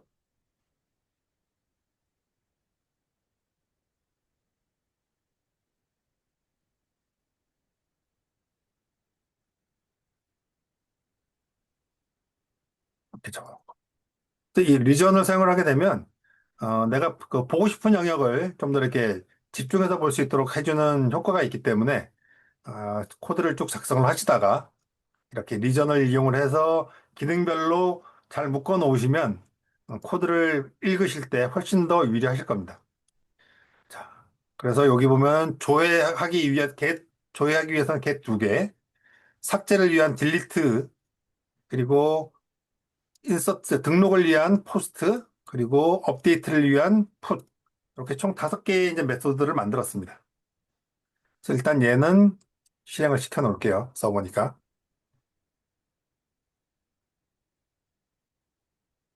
get하고, get은 우리가 그냥 여기서도 브라우저에서 테스트를 해볼 수 있으니까, 여기서 그냥 바로 그냥 테스트를 해보겠습니다.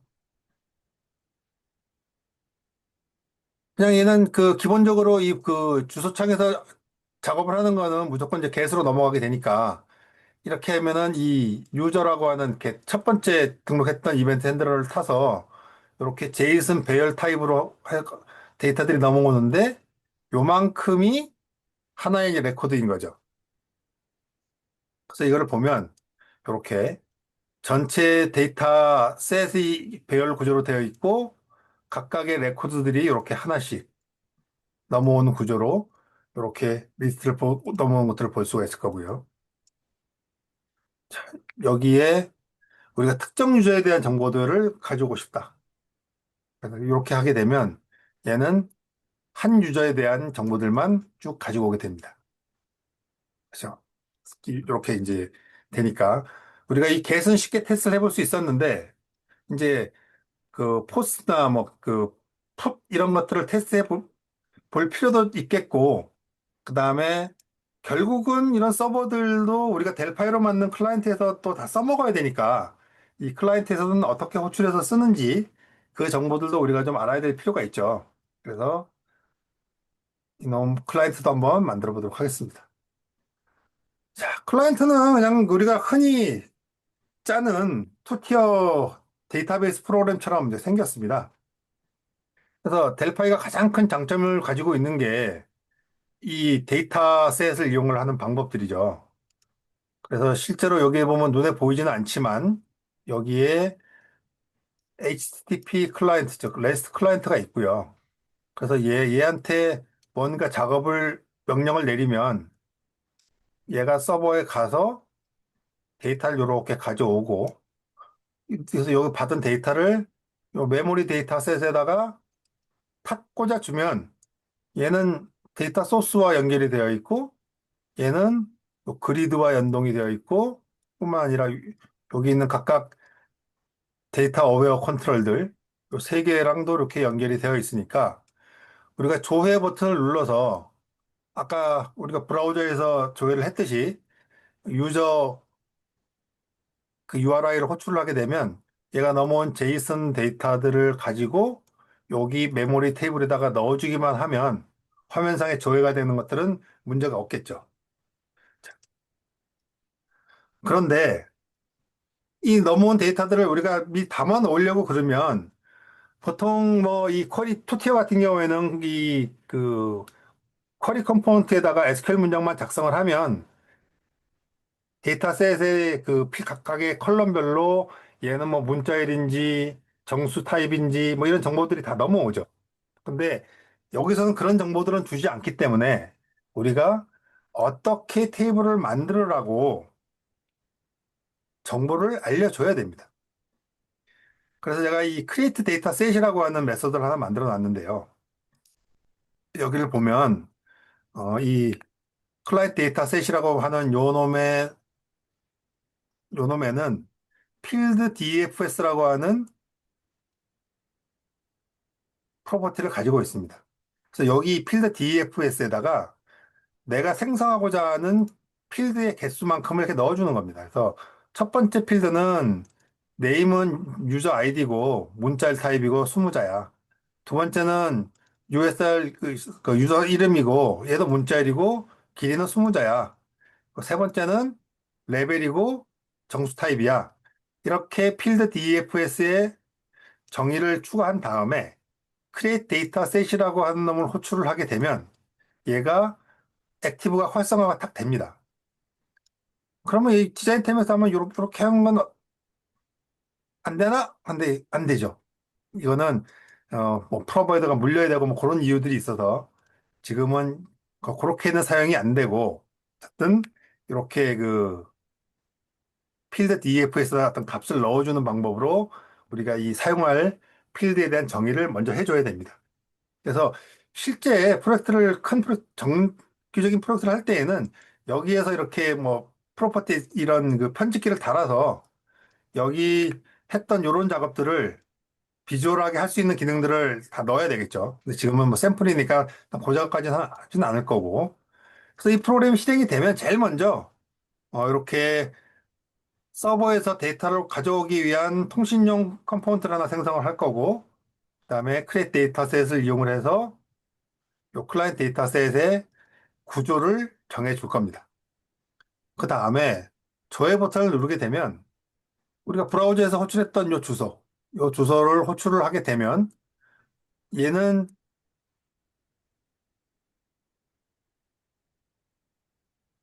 이렇게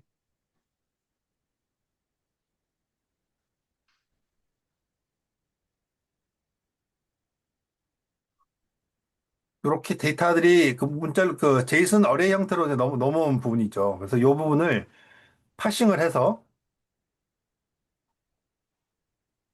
그래서 이렇게 제이슨 어레이로 파싱을 해서 루프를 돌면서 어펜드와 포스트 해서 해당되는 메모리 테이블에다가 꽂아 넣어주면 됩니다. 일단 여기까지만 일단 먼저 한번 보도록 하죠. 자, 아까 이 폼이 생성되는 시점에 이 클라이언트 데이터셋에다가 컬럼 3개를 집어 넣었죠. 자, 그 부분이 바로 이 부분입니다. 그죠? 유저 아이디, 유저 NM, 유저 LVL 요 3개의 필드를 만들었고 거기 생성이 되면서 이렇게 빈 테이블이 생성이 된 겁니다. 자, 조회를 누르게 되면 이제 서버에서 가져온 제이슨을 파싱을 해서 여기 있는 메모리 데이터에다가 쏙 집어 넣어준 겁니다. 그러니까 이제 이렇게 우리가 데이터가 출력되는 것들을 이제 볼 수 있게 된 거죠. 그래서 조회는 아주 쉽게 정리를 했고요. 그 다음에 이제 등록, 수정, 삭제를 각각 처리하는 부분들을 보도록 하겠습니다.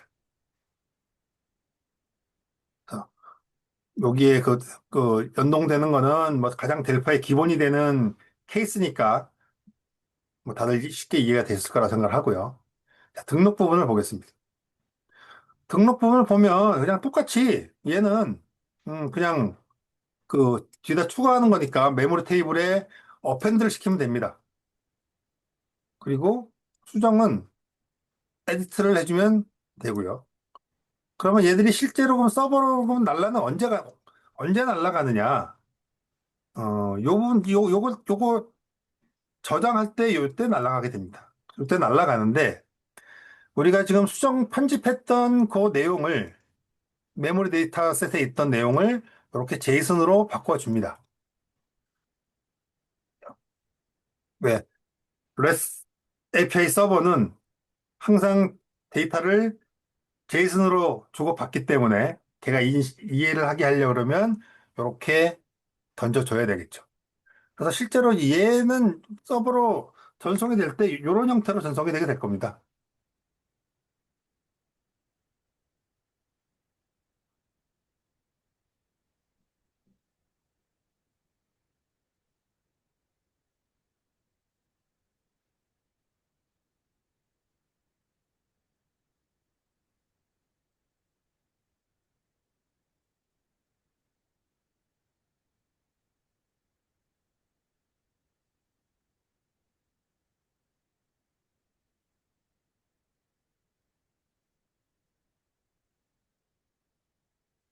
이렇게 그 제이슨 객체에다 담은 놈이 시리얼라이즈가 되면은 결국은 이런 형태로 변환이 되어서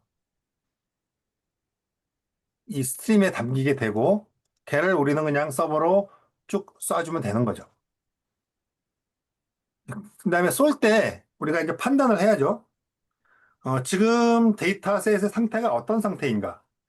여기서 등록을 할 때는 우리가 이 empty customer라고 하는 메모리 테이블에 어펜드를 시켰고, 그다음에 수정일 때는 edit를 불렀으니까 그 상태를 조사를 해보면 우리가 어떤 API를 불러야 될지가 나오는 거죠. 그래서 에디트 상태일 때는 이렇게 풋을 이용을 해서 서버에 있는 어떤 URI를 호출을 해야 될 거고, 현재가 인서트 된 상태라고 그러면은 포스트를 해서 호출해야 될 거고, 그리고 파라메타 부분도 조금 다를 겁니다. 그죠? 이렇게 던지면 서버가 이제 받아서 실제 데이터베이스에다가 인서트를 하든지 또는 업데이트를 하든지 뭔가 작업을 하고 나서 성공했으면은 스테이트 코스가 200이 넘어오게 될 테니까 요게 넘어오면 내 로컬에 있는 여기다가도 반영을 딱 해주면 됩니다. 반영을 하고 그게 포스트죠. 근데 서버에 호출했는데 실패했다. 그러면은 변경된 내용을 취소를 해버리면 됩니다. 자, 이제 요 과정을 한번 일단 돌아가는 걸 보고 다시 한번 조금 더 깊게 한번 보도록 하죠. 먼저 조회를 합니다. 그 다음에 등록을 하게 되면 이렇게 현재 여기 빈 레코드가 하나 만들어졌죠. 그래서 현재는 이 데이터셋 여기 안 보이지만 요 클라이언트 데이터셋 요 놈의 상태는 DS 인서트가 됐죠.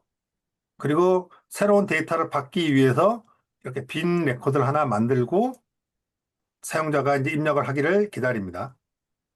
여기다가 넣겠습니다.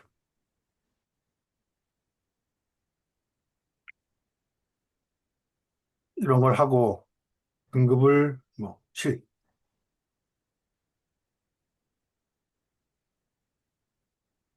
뭐 이런 이름으로 넣어보겠습니다. 하고 저장을 누르게 되면 정상적으로 여기가 업데이트가 된 걸 보니까 서버 쪽에서 정상적으로 돌은 것 같습니다. 확인을 해보죠. 현재 조금 전에 넣었던 데이터가 여기 이렇게 추가가 됐네요. 그죠? 제가 패스워드는 무조건 1, 2, 3, 4라고 넣으라고 해놨으니까 이제 그런 거고요. 자, 이렇게 돼 있었고, 자, 다음에는 이제 얘를 다시 수정을 한번 해보겠습니다. 자, 수정을 하는데, 그러면 이거를 하고 등급은 99로 바꾸겠습니다. 여기가 잘 바뀐 거 보니까 잘 바뀌었을 것 같네요. 브라우저로 열어서 확인을 해보면 유저 아이디는 뭐 바뀌지 않았고 얘도 안 바뀌었지만 네임이 바뀌었고 레벨이 바뀌었네요. 그죠? 그래서 정상적으로 이 포스트와 풋은 동작을 한 것 같습니다. 그죠? 그래서 이 부분을 이제 그 동작하는 것들을 보셨으니까 그거를 잘 염두에 두시고 어, 이해를 다시 한번 그 복기를 해보면 이런 과정을 거치게 됩니다. 첫 번째, 이 폼이 크리에이트가 될 때 이 데이터를 담아둘 데이터셋의 틀을 만들어줘야 되는 거죠. 얘의 틀을 만들어줘야 되는데 얘는 그냥 단순히 여기에서 뭔가를 넣고 이렇게 하기는 어려워서 나중에 이렇게 이 컴포넌트 편집기 같은 기능을 붙여서 작업을 할 수는 있으나 별도로 그걸 만들기 전까지는 이렇게 필드 DFS라고 하는 곳에다가 내가 생성하고자 하는 개수의 그만큼 각 필드에 대한 정의를 넣어주고 create dataset이라고 하는 놈을 호출을 하게 되면 얘의 그런 컬럼들이 생기고 액티브가 트루로 딱 바뀌게 됩니다. 이제 그랬으니까 이제 우리가 조회해온 데이터를 여기다 넣기만 넣어주기만 하면 여기 그리드나 여기 DB 에디트나 여기에 데이터가 자동으로 바인딩 되는 거는 저절로 되겠죠. 그래서 우리가 집중해야 될 부분들은 여기에다가 갖고 와서 넣는 것만 해주면 됩니다. 지금은 샘플이니까 이렇게 좀 가지만 이 부분들도 다 자동화가 할 수 있는 영역들이라서 아주 쉽게 될 겁니다. 또 이렇게 이제 틀 만들었고 두 번째 자, 데이터 조여오는 거. 이 CRUD의 첫 번째 R 해당한 조회 부분을 누르면 어, 특정한 이 부분에 대한 이 URI를 호출을 해서 넘겨받은 데이터, 즉 제이슨으로 넘어온 데이터. 요 데이터를 이 제이슨 객체에다가 집어넣어서 파싱을 한 다음에 여기 들어가 있겠죠. 그래서 그 제이슨 객체의 어레이 루프만큼 돌면서 메모리 테이블에다 값을 그냥 꽂아주는 겁니다. 요거만 해주면 끝입니다. 그러면 실제로 여기에 숨어져 있는 통신 프로그램에 통해서 얘가 조회 요청을 했고 갔다가 온 제이슨 데이터를 파싱을 해서 여기다가 이렇게 들어가 넣어준 거죠. 자, 그러면 얘는 이 데이터 수소 연동돼서 요렇게 연동, 요렇게, 요렇게, 요렇게 자동으로 바인딩이 되면서 뿌려주게 됩니다. 이걸로 조회는 다 만들어진 거죠. 그 다음에 등록 수정은 우선은 메모리 테이블에다가 먼저 값을 놓습니다. 여기다 집어넣어 놓고 이 변경된 값을 저장하고자 할 때, 요 시점에 현재 데이터셋의 상태가 에디트 상태냐, 인서트 상태냐에 따라서 서버에 있는 이 URI 호출하는 방식을 이렇게 바꿔주면 되는 거죠. 그래서 풋에 있는 요 URI를 부를 것이냐, 요거는 수정. 포스트에 요 URI를 불렀다 그러면 얘는 인서트. 이렇게 해서 동작을 하게 되는 거죠. 그래서 요 서버에 집어넣는 작업이 끝나고 나면 내 로컬에도 반영을 한다. 만약에 이 작업을 거꾸로 하면 먼저 여기서 일단 내 로컬에 있는 메모리 데이터셋에 먼저 반영을 해버리면 어떻게 될까요? 여기 있는 이 스테이트 값이 에디트나 인서트나 이걸 잃어버리게 될 겁니다. 그냥 브라우즈 모드로 바뀌어버리게 되니까 내가 최종적으로 한 내용이 뭔지를 모르게 되는 일이 발생을 하기 때문에 그래서 서버에 먼저 던져보고 서버에서 성공하면 내 로컬도 갱신, 서버에서 실패가 나면은 롤백 이렇게 가면 되는 거죠. 그리고 취소일 때는 안 했는데 이렇게 적용하면 되겠습니다. 자, 이게 이제 그래서 조회, 어, I, 인서트, U, 업데이트, 나머지 D, CRUD에 해당한 D에 해당한 삭제 부분들인데, 삭제 부분들은, 아까 말씀드린 것처럼 딜리트라고 하는 동사를 사용을 할 거고요. 그 다음에 지정되어 있는 서버 URI를 부르면 되는데, 가변 파라메터로 삭제하고자 하는 유저 아이디를 이 뒷부분에 이렇게 넣어주면 됩니다.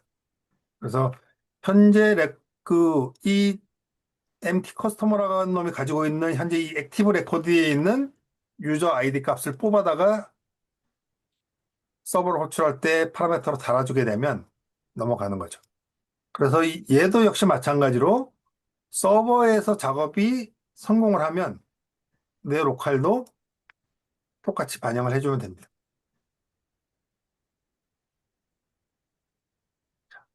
조회해보고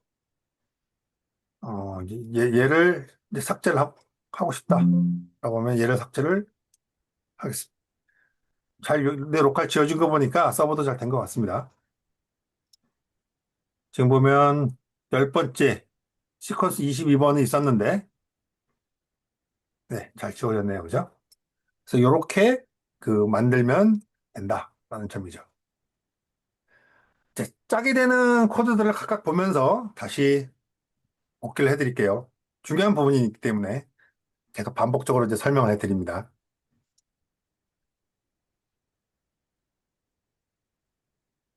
이 호스트 프레임워크에서의 이 CRUD를 구현하기 위한 방법은 이제 여기 문서에도 나와 있지만 API들을 만들 때 동사들을 적절한 동사들을 써야 되고요. 뭐 어디는 전부 다 뭐 포스트만 쓰는 데도 있긴 합니다. 뭐 그래도 사실 상관은 없지만 그냥 REST API를 만들 때 원칙이 그렇다고 하니까 우리는 뭐 세미나니까 이제 원칙대로 한번 해보는 겁니다. 그죠? 그래서 데이터를 땡겨가는 거는 get으로 처리를 할 거고요. 땡겨가는 건 두 개다. 여기서는 하나밖에 안 썼습니다만은 여기서는 이제 두 개를 쓸 건데 자, 이렇게 해서 여기를 보면 이렇게 하나만 있는 거는 전체를 가져가는 방법. 뒤에 가변 파라메타를 이렇게 땡땡 아이디 이렇게 달아서 특정 사용자의 정보만 땡겨가는 거. 얘는 N건, 얘는 한 건. 그렇게 개수는 두 개로 나뉘게 되고요. 포스트로 하는 거는 새로운 인서트를 하는 거. 풋은 업데이트, 딜리트 동사는 딜리트를 한다. 그래서 각각 여기 이제 실제 라우터를 구현하는 부분에서도 보면 이렇게 get으로 구현을 했고, 여기도 단건 조회하는 거 get 처리했고, 그 다음에는 딜리트, 포스트, 풋 이렇게 구현을 했습니다. 그죠? 자, 그리고 뭐 나머지 뭐 이 쿼리문 만드는 거야. 뭐 다들 현업을 하시는 분들이니까 뭐 이 정도의 가장 기본 쿼리는 누구나 다 이해하실 거라고 생각이 들고, 이런 레스 서버나 그 클라이언트 투티어처럼 투티어에서는 보통 이렇게 쓰죠. 여기 그냥 DB에 우리가 보통 다이렉트로 붙이니까요. 클라이언트가 이렇게 있으면. 얘는 많아야 데이터 모듈 안에 커넥션 한 개 만들어 놓고 프로그램 시작해서 어느 시점에 얘 딱 연결이 되면 프로그램 종료할 때까지 연결 안 끊죠. 계속 붙어 있고. 그 다음에 끝날 때 연결 끊고. 이런 수준인데 비해서 이런 서버 단에서는 클라이언트 요청이 들어올 때마다 수시로 붙었다 떨어졌다 붙었다 떨어졌다 이렇게 반복을 해야 되는 부분들이라서, 그래서 이 풀링을 꼭 써야 된다. 뭐안 써도 되긴 합니다만 퍼포먼스는 많이 손해를 볼 것이다 라는 점이죠. 그래서 반드시 이 풀링을 쓰실 것을 권고를 드리고요. 이 풀링은 보통 뭐 파이어닥을 쓰시거나 아니면 유니닥이나 오닥 이런 것들을 많이 쓰시는데, 유니닥이나 오닥들도 풀링을 하는 옵션들을 다 제공을 하고 있기 때문에 풀링을 쓰시면 생각보다 꽤 많이 그 퍼포먼스의 부분에서 득을 볼 수 있다라는 점이죠. 그래서 이 풀링을 풀링을 꼭 쓴다라는 점이고, 그다음에는 뭐 똑같죠. 그다음에 클라이언트가 올려주는 게세에 해당하는 놈들은 딱히 없이 그냥 그 할 게 없는데, 이 포스트로 넘어오는 클라이언트의 요청들은 반드시 바디 부분에 이렇게 그 제이슨 문자열 형태로 넘어오기 때문에 이렇게 제이슨으로 변환을 해야 되는 거고요. 클라이언트 입장에서도 보면 이렇게 서버가 던져준 문자열들을 제이슨으로 바꾸는 거죠, 상호. 그래서 이제 요런 부분들이 꼭 필요하다. 제이슨을 꼭 쓴다. 이런 점들이 이제 좀 큰 차이가 있는 거고. 그 나머지 부분들을 보시면 뭐 별 큰 차이는 잘 모르실 겁니다. 그죠? 뭐 똑같이 방법들은 다 똑같고 쿼리문에 들어가서 뭐 하는 것들이고 이런 형태로 구성이 되는 거기 때문에 이제 우리가 이제 이거는 유저라고 하는 어떤 테이블에 대한 CRUD를 쭉 이렇게 쭉 하는데, 여기에 또 다른 뭔가 이제 서비스를 또 만들어 붙인다. 그러면은 이게 아주 답답해집니다. 그죠?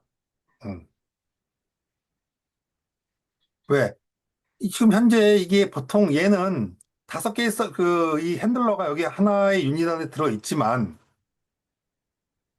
얘는 그래도 괜찮습니다. 다섯 개라고 해도 어차피 유저라고 하는 이 기능 하나에 다 묶여 있는 CLUD에 다 묶여 있는 놈들인데, 예를 들어서 어떤 뭐 부속 코드 같은 걸 관리하는 거라든지 뭐 다른 거를 관리해주는 놈이 있다 그러면 여기다가 또 만들면 이 핸들러에 또 붙이면 어떻게 될까요? 굉장히 복잡해지겠죠.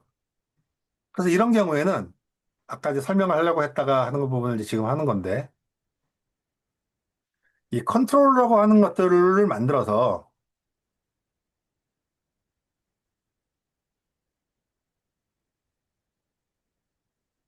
그냥 뭔 적도는 보통 이제 컨트롤러라고 붙이는데, 이거는 뭐 다르게 붙여도 상관은 없지만 얘는 이런 그 컨트롤러의 역할을 한다라는 것을 알려주기 위한 것일 거고요. 그래서 이렇게 컨트롤러 그룹이라고 하는 걸 만들고요. 여기도 유저에 똑같이 붙여주겠습니다.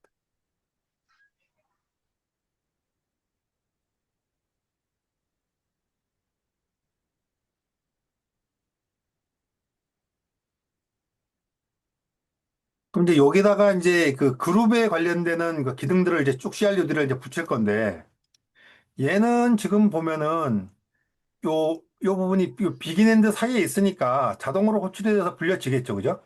근데 다른 유닛에 있는 놈들은 등록이라고 하는 별개의 절차를 하나 더 구해줘야 됩니다. 자, 일단은 여기서 우리가 여기까지만 똑같은 내용을 복사해다가 여기다가 붙여보겠습니다.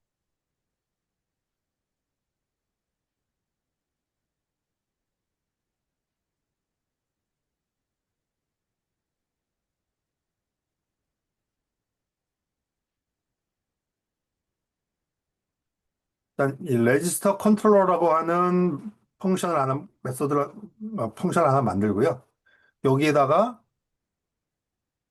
그룹이라고 하는 놈을 이렇게 해주겠습니다. 자, 이렇게 하면은 여기에 이렇게 핸들러에 등록하는 분들이 돼 있는데 얘를 누군가가 불러줘야, 그죠? 이 레지스터 컨트롤러라고 하는 놈을 누군가가 불러줘야만이 실제로 여기에 등록이 되는 절차를 밟게 되겠죠. 그게 없으면 얘는 선언은 다 되어 있는데 이게 등록이 자동으로는 되지 않으니까 우리가 델파이가 제공해주는 이니셜라이제이션이라고 하는 이 섹션 기능의 이용을 써서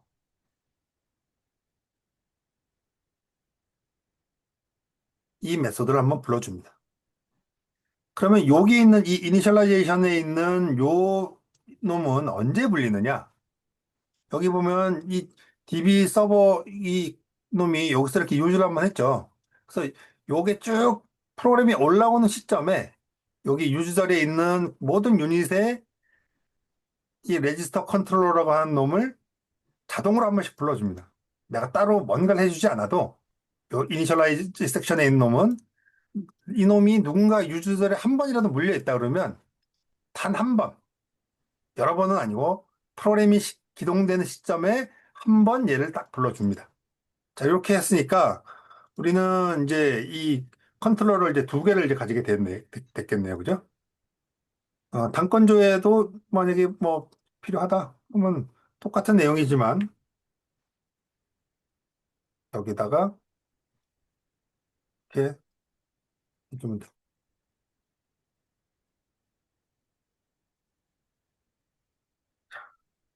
이렇게 해 보면 우리는 뭐 별 클라이언트를 띄웠네요.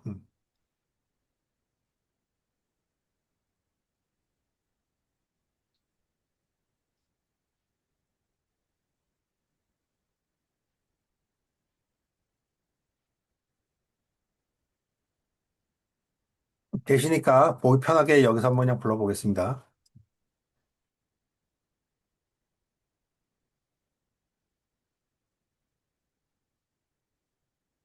자, 그냥 그 그룹으로 뭐 데이터는 똑같이 나오겠죠. 그냥 뭐 이걸 다 부른 거니까. 그래서 이렇게 보면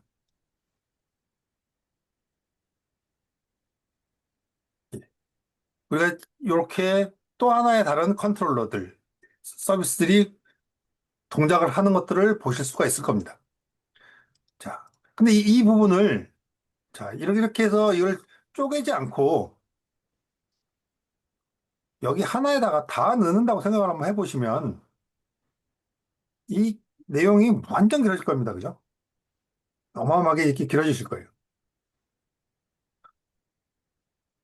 그래서 이렇게 하는 부분들은 보통 분리를 하고 여기 있는 이 유저에 대한 이 놈들도 실제로는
이렇게 해서 이 프레스가 구성이 되는 요놈은 이렇게 그 가장 기본적인 뭐 포터 정보들 뭐 이런 것들에 대한 정보들 세팅을 하고 미들레어 넘겨주고 요런 작업들만 여기서 정리를 하고 실제로 컨트롤러들은 이렇게 각 기능별로 이렇게 쪼개어서 이렇게 관리를 해주게 됩니다.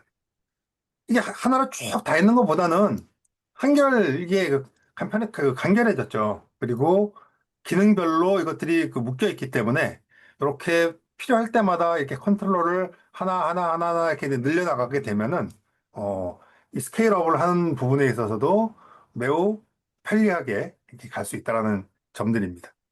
그래서 이렇게 통으로 하지 않고 이렇게 그 쪼개서 컨트롤러별로 쪼개서도 작업이 가능하다. 그것들을 해주게 하는 방법들은 요 이니셜라이제이션이라고 하는 요 기능을 사용을 한다라는 점들입니다. 자, 요렇게 해서 실제로 이 호스를과 RDBMS를 연동을 해서 어떻게 우리가 이 라우터들을 등록을 하고 미들웨어를 쓰고 하는지에 대해서 좀 이제 알아봤고요. 클라이언트 입장에서도 보면은 마찬가지인데 결국은 우리가 이 많은 그 REST API를 만들 수 있는 굉장히 많은 방법들이 있는데도 델파이를 쓰면 어떨까라고 생각하는 가장 첫 번째 이유는 아마도 우리가 이 델파이라고 하는 개발 환경에 제일 익숙하기 때문이기도 할 거고요.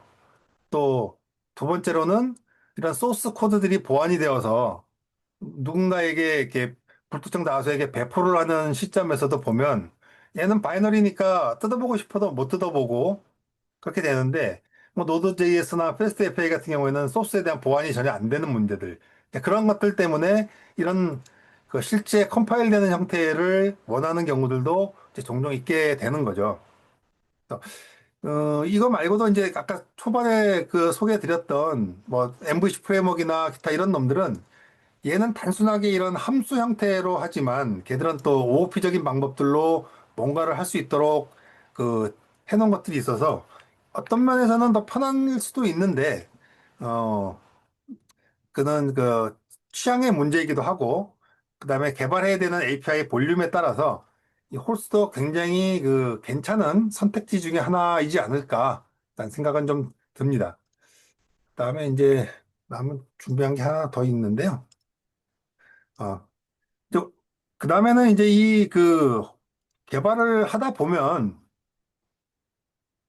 클라이언트 따로 서버 따로 이렇게 만드는 경우가 거의 대부분이고 그 클라이언트 서버를 한 사람이 동시에 다 만든다 그러면 어차피 자기가 만든 거니까 뭐 문제 없이 이렇게 하면 될 텐데 그 클라이언트 파트 따로 서버 파트 따로 이렇게 개발하는 케이스들이 많기 때문에 내가 이제 이런 API를 하나 만들었다.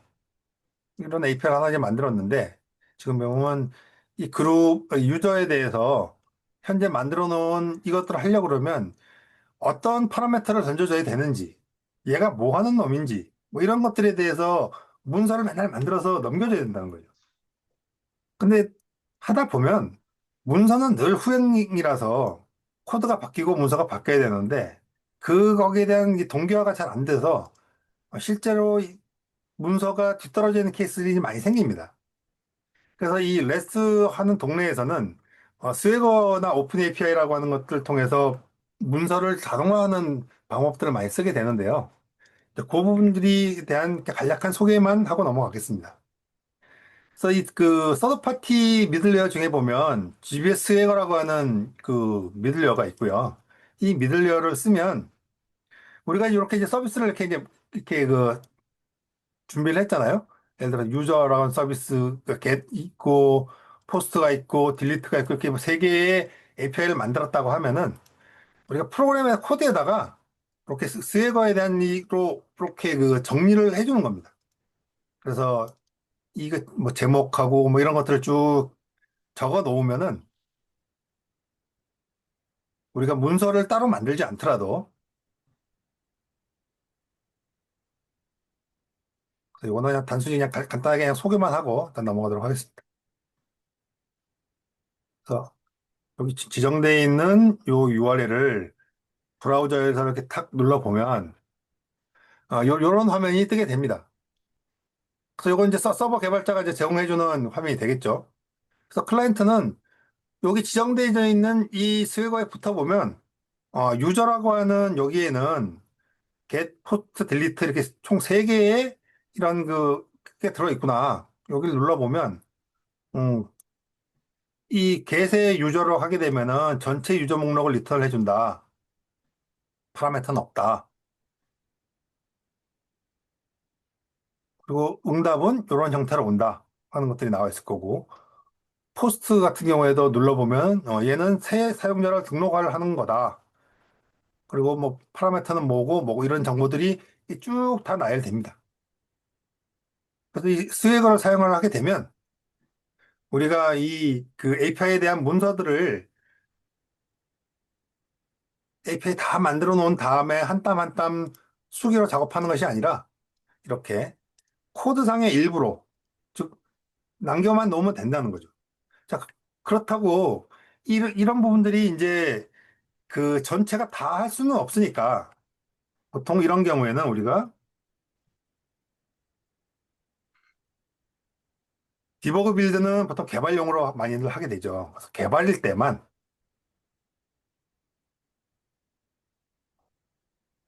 이렇게 스웨거를 추가를 보통 하게 해줍니다.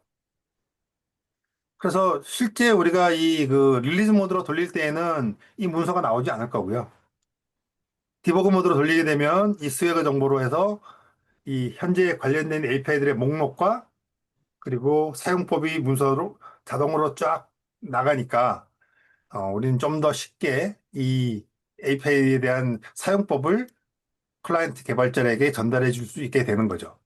그리고 매번 하고 난 다음에 뭐 워드나 이런 걸로 작업해서 만들 것이 아니라 이렇게 스웨거를 통해서 문서도 자동화해서 만드는 것이 일반적이다. 더하기 디버그 모드일 때, 즉 개발 서버용으로 돌릴 때에만 문서가 제공되도록 해서 릴리즈 모드는 외부에 있는 사용자들이 이런 거 떠보고 뭐 하나씩 다 뒤져보면 안 되니까 그래서 이렇게 해서 어, 살짝쿵 보완도 하면서 이 원하는 형태의 사내 개발자들을 위한 정보들을 제공을 해줄 수 있다라는 점들이죠. 전달할 내용들이 되게 많아서 조금씩 깊이 있게는 못 들어가고 짧게 짧게 했는데도 지금 거의 2시간을 이제 꽉 채웠는데요. 보통 지금까지는 이 델파이가 제공했던 이 3티어의 구조를 보면 아주 옛날에는 마이다스라는 놈을 통해서 우리가 3티어를 구현을 했었고 그 다음에 나온 게 데이터 스냅이라고 하는 놈을 써서 만들어 그 3티어를 했고 그 다음에 요즘에는 RAD 서버라고 하는 놈을 엠바카도가 많이 밀고 있는데 사실 이 RAD 서버는 특별한 게 아니고 이 데이터 스냅을 가지고 미리 배포 가능한 실행 파일 EX 형태로 만들어 놓은 겁니다. 그리고 우리가 여기 있는 이런 API 서비스들만 BPL이라고 하는 패키지로 만들어서 얘한테 등록을 해주면 자동으로 이렇게 내가 만들어 놓은 서비스들을 얘가 관리를 해주면서 돌려주는 이러한 형태인데 얘는 일단 기본적으로 라이센스의 문제도 좀 있고 그다음에 문제가 이 실행 파일에 대한 소스를 접근할 수 있는 권한이 우리한테 없기 때문에 내부적으로 뭔가 이 모디파이를 하고 싶은데 그런 기능들이 원천적으로 차단이 돼 있다는 거죠. 그래서 이 부분들을 도입을 하는데 좀 애매한 지점들이 좀 있고 데이터 스택 같은 경우에는 이게 밸리언트라고 하는 데이터 타입들을 통해서 서버에 있는 데이터들을 클라이언트로 팍 던져주기 때문에 제이슨이 가지고 있는 이런 오버헤드들 데이터가 커지는 오버헤드 부분들을 보다는 얘가 속도도 훨씬 빠르게 할 수는 있는데 문제는 얘는 비표준 기술이라는 거죠. 그래서 이 데이터 스냅은 얘들이 제공해주는 뭐 자바스크립트나 이런 것들을 통해서 뭐 웹에서도 쓸 수 있다고는 하지만 비표준 기술이기 때문에 사실상은 델파이에 한정된 기술이다. 그래서 요즘같이 모든 이기종 간의 어떤 데이터를 주고받는 부분이 다 레스트를 쓰고 있는 시대에서는 데이터 스냅은 좀 안 맞는 면이 있지 않나라는 생각이 좀 듭니다. 얘는 뭐 마이다스는 이제 죽은 거니까 더 이상 뭐 언급할 가치도 일단 없고요. 그래서 이 데이터 스냅을 이용을 해서 만들기보다는 지금처럼 이런 REST API를 쉽게 구현해 줄 수 있는 이 미들웨어, 그러니까 이 프레임워크들을 몇 종류가 있으니까 그중에서 저 샘플들을 이렇게 쭉 운영을 해 보시면 자기한테 잘 맞는다고 느껴지는 것들이 있게 됩니다. 그래서 그런 것들 중에서 골라서 사용을 하시면 그 업계의 표준적인 기술이기도 하고 이제 뭐 그러다 보니까 이제 뭐 델파이가 아닌 다른 어떠한 종류들에서도 다 만들 수 있는 형태가 되니까 어, 제가 추천드리는 이 오픈소스 요 목록 요것 중에서 그 호스를 포함해서 요 네 개, 이 네 개 중에서 하나를 선택을 하시면, 그러니까 호스를 선택이란 그 절차지향적인 방법으로 개발하시려고 하면은 선호하시면은 이 호스밖에 답이 없고요. 그렇지 않고 이거 오브젝트 지향적인 방법을 하시려고 그러면 이 마스와 WIRL은 거의 내용이 코드가 흡사합니다. 아마 초창기에 같은 작업을 하시던 두 분이 각각 나뉘어서 리퍼지터리가 분할된 게 아닌가 하는 생각이 들 정도로 거의 비슷하기 때문에 이둘 중에서 마음에 드시는 걸 쓰면 될 거고 아니면은 엠브시 프레임워크를 쓰시거나 그래서 요거를 쓰시거나 요거를 쓰시거나 또는 콜스를 쓰시거나 이게 셋 중에 하나를 쓰시면 이 REST API 서버를 개발하는 데 있어서는 뭐 딱히 어려운 거 없이 아마 하실 수 있을 거라고 난 생각이 됩니다. 음, 좀 부족했거나 이런 부분들은 저 델마당 을 통해서 질문해 주시면은 제가 거기다가 잘 달아드릴 거고요. 그래서 오늘 다룬 내용들도 꽤 많았는데, 어쨌든 전체 중에서 중요하다고 생각되는 부분들만 좀 추려서 제가 뭐 100%다 다룬 건 아니고, 반 정도는 그래도 언급은 한 것 같으니까 제가 다루지 못했던 부분들은 관련된 소스 코드를 보시면서 확인을 해 보시면 될 것 같습니다. 자, 오늘 했던 것 중에서 질문을 좀 받고, 어, 오늘 과정은 마치도록 이렇게 하겠습니다. 자, 질문 받겠습니다.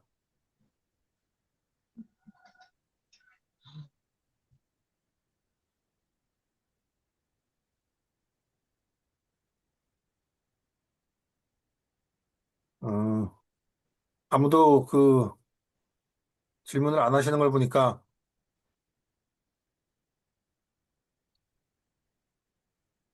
예. 일단은 눈으로 볼 때는 다 보면, 아, 이거 할 수 있을 것 같아. 근데 막상 해보면 잘 안 되는 케이스들이 많거든요. 그래서 그런 경우에는 만약에 그 요청을 해주시면은 뭐 전용 게시판 같은 거 하나 따서 아니면 어차피 요즘에 질의응답란도 워낙 뭐 올라오는 게 없다 보니까 그냥 질답란에다가 쭉 올려주시면 일단 제가 아는 한도에서는 일단 답변을 다 달아드리도록 그렇게 하겠습니다. 그래서 여기에서